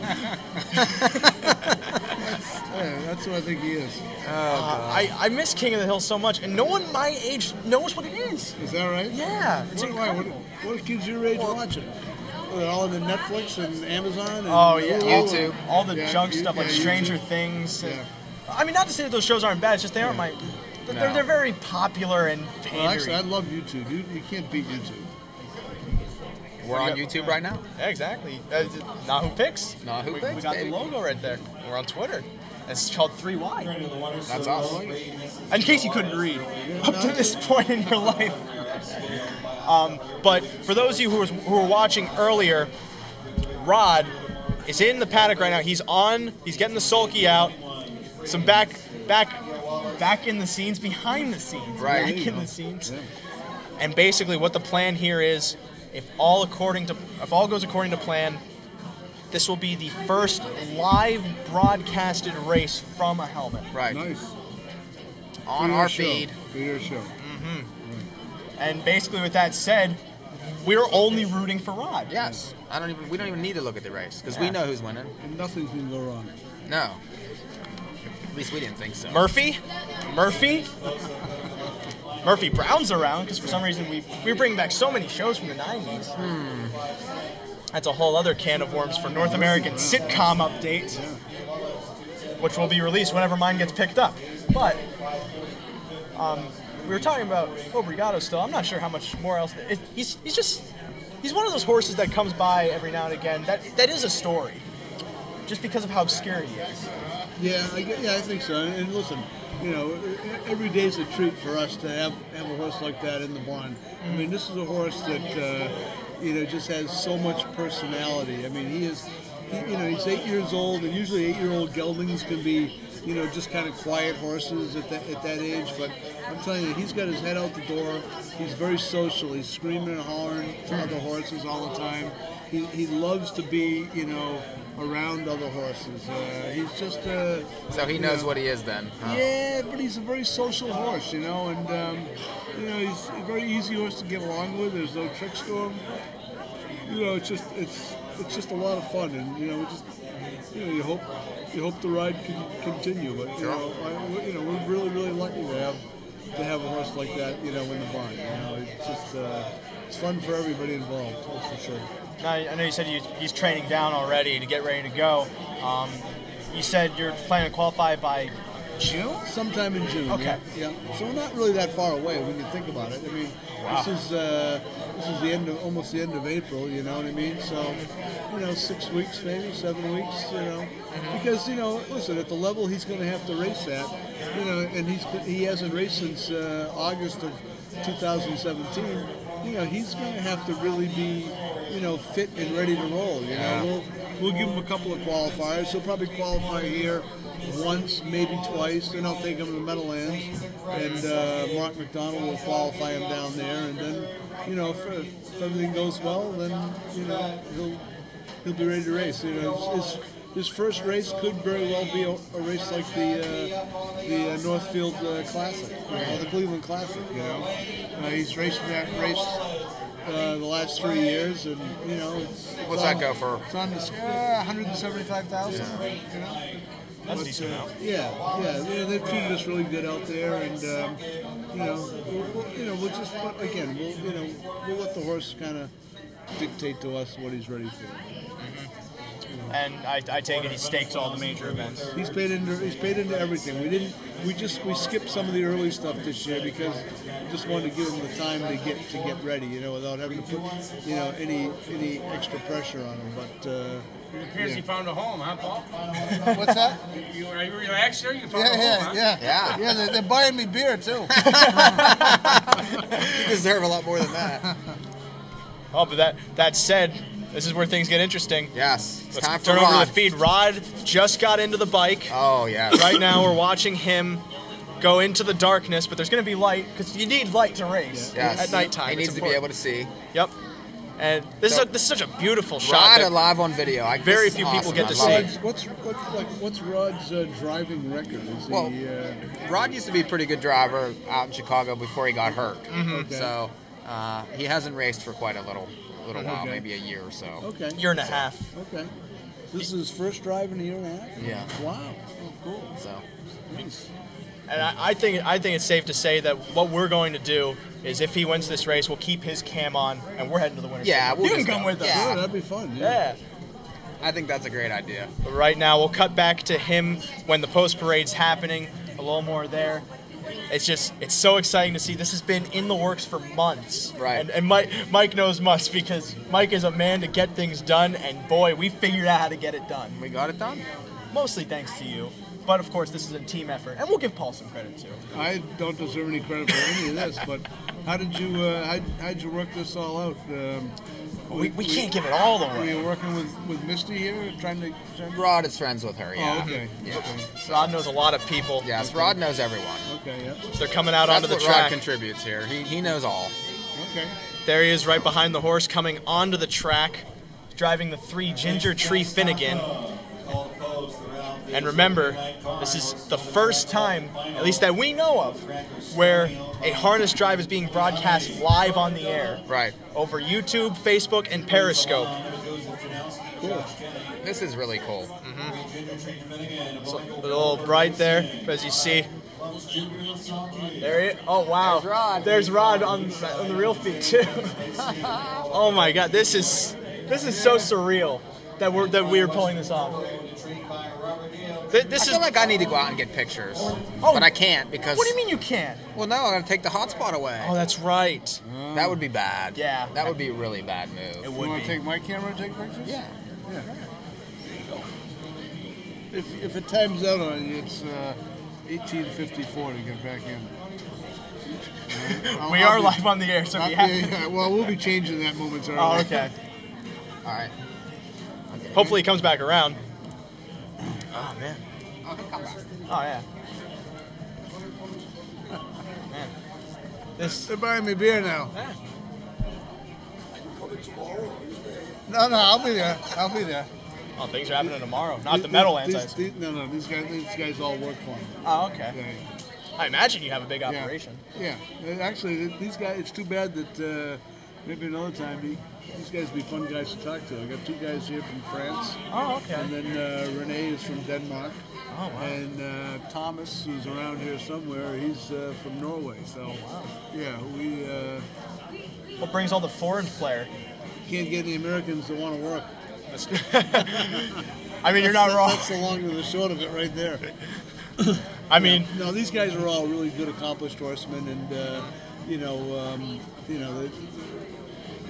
they want to be over here and see how things work in this country, and it's there's a couple of them guys are young guys, and there was one guy here, Alex,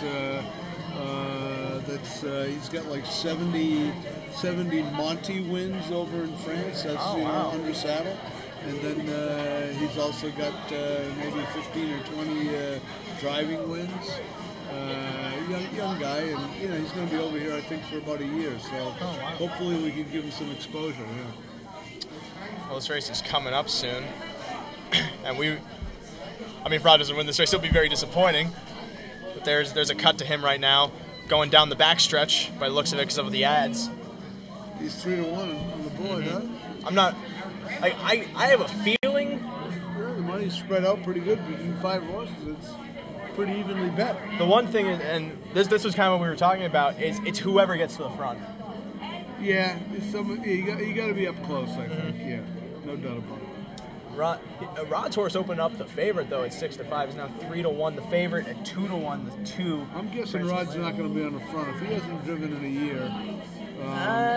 But I don't know. In the car ride, he was saying, "I was known for being a gate man." Oh, okay, good. Yeah, that's good. Because back in the days of Balmoral, the horse does show 27-4 at Saratoga 2 starts back. So back in the days of Balmoral, he would have a 90-1 shot just for the fun of it. Would send him.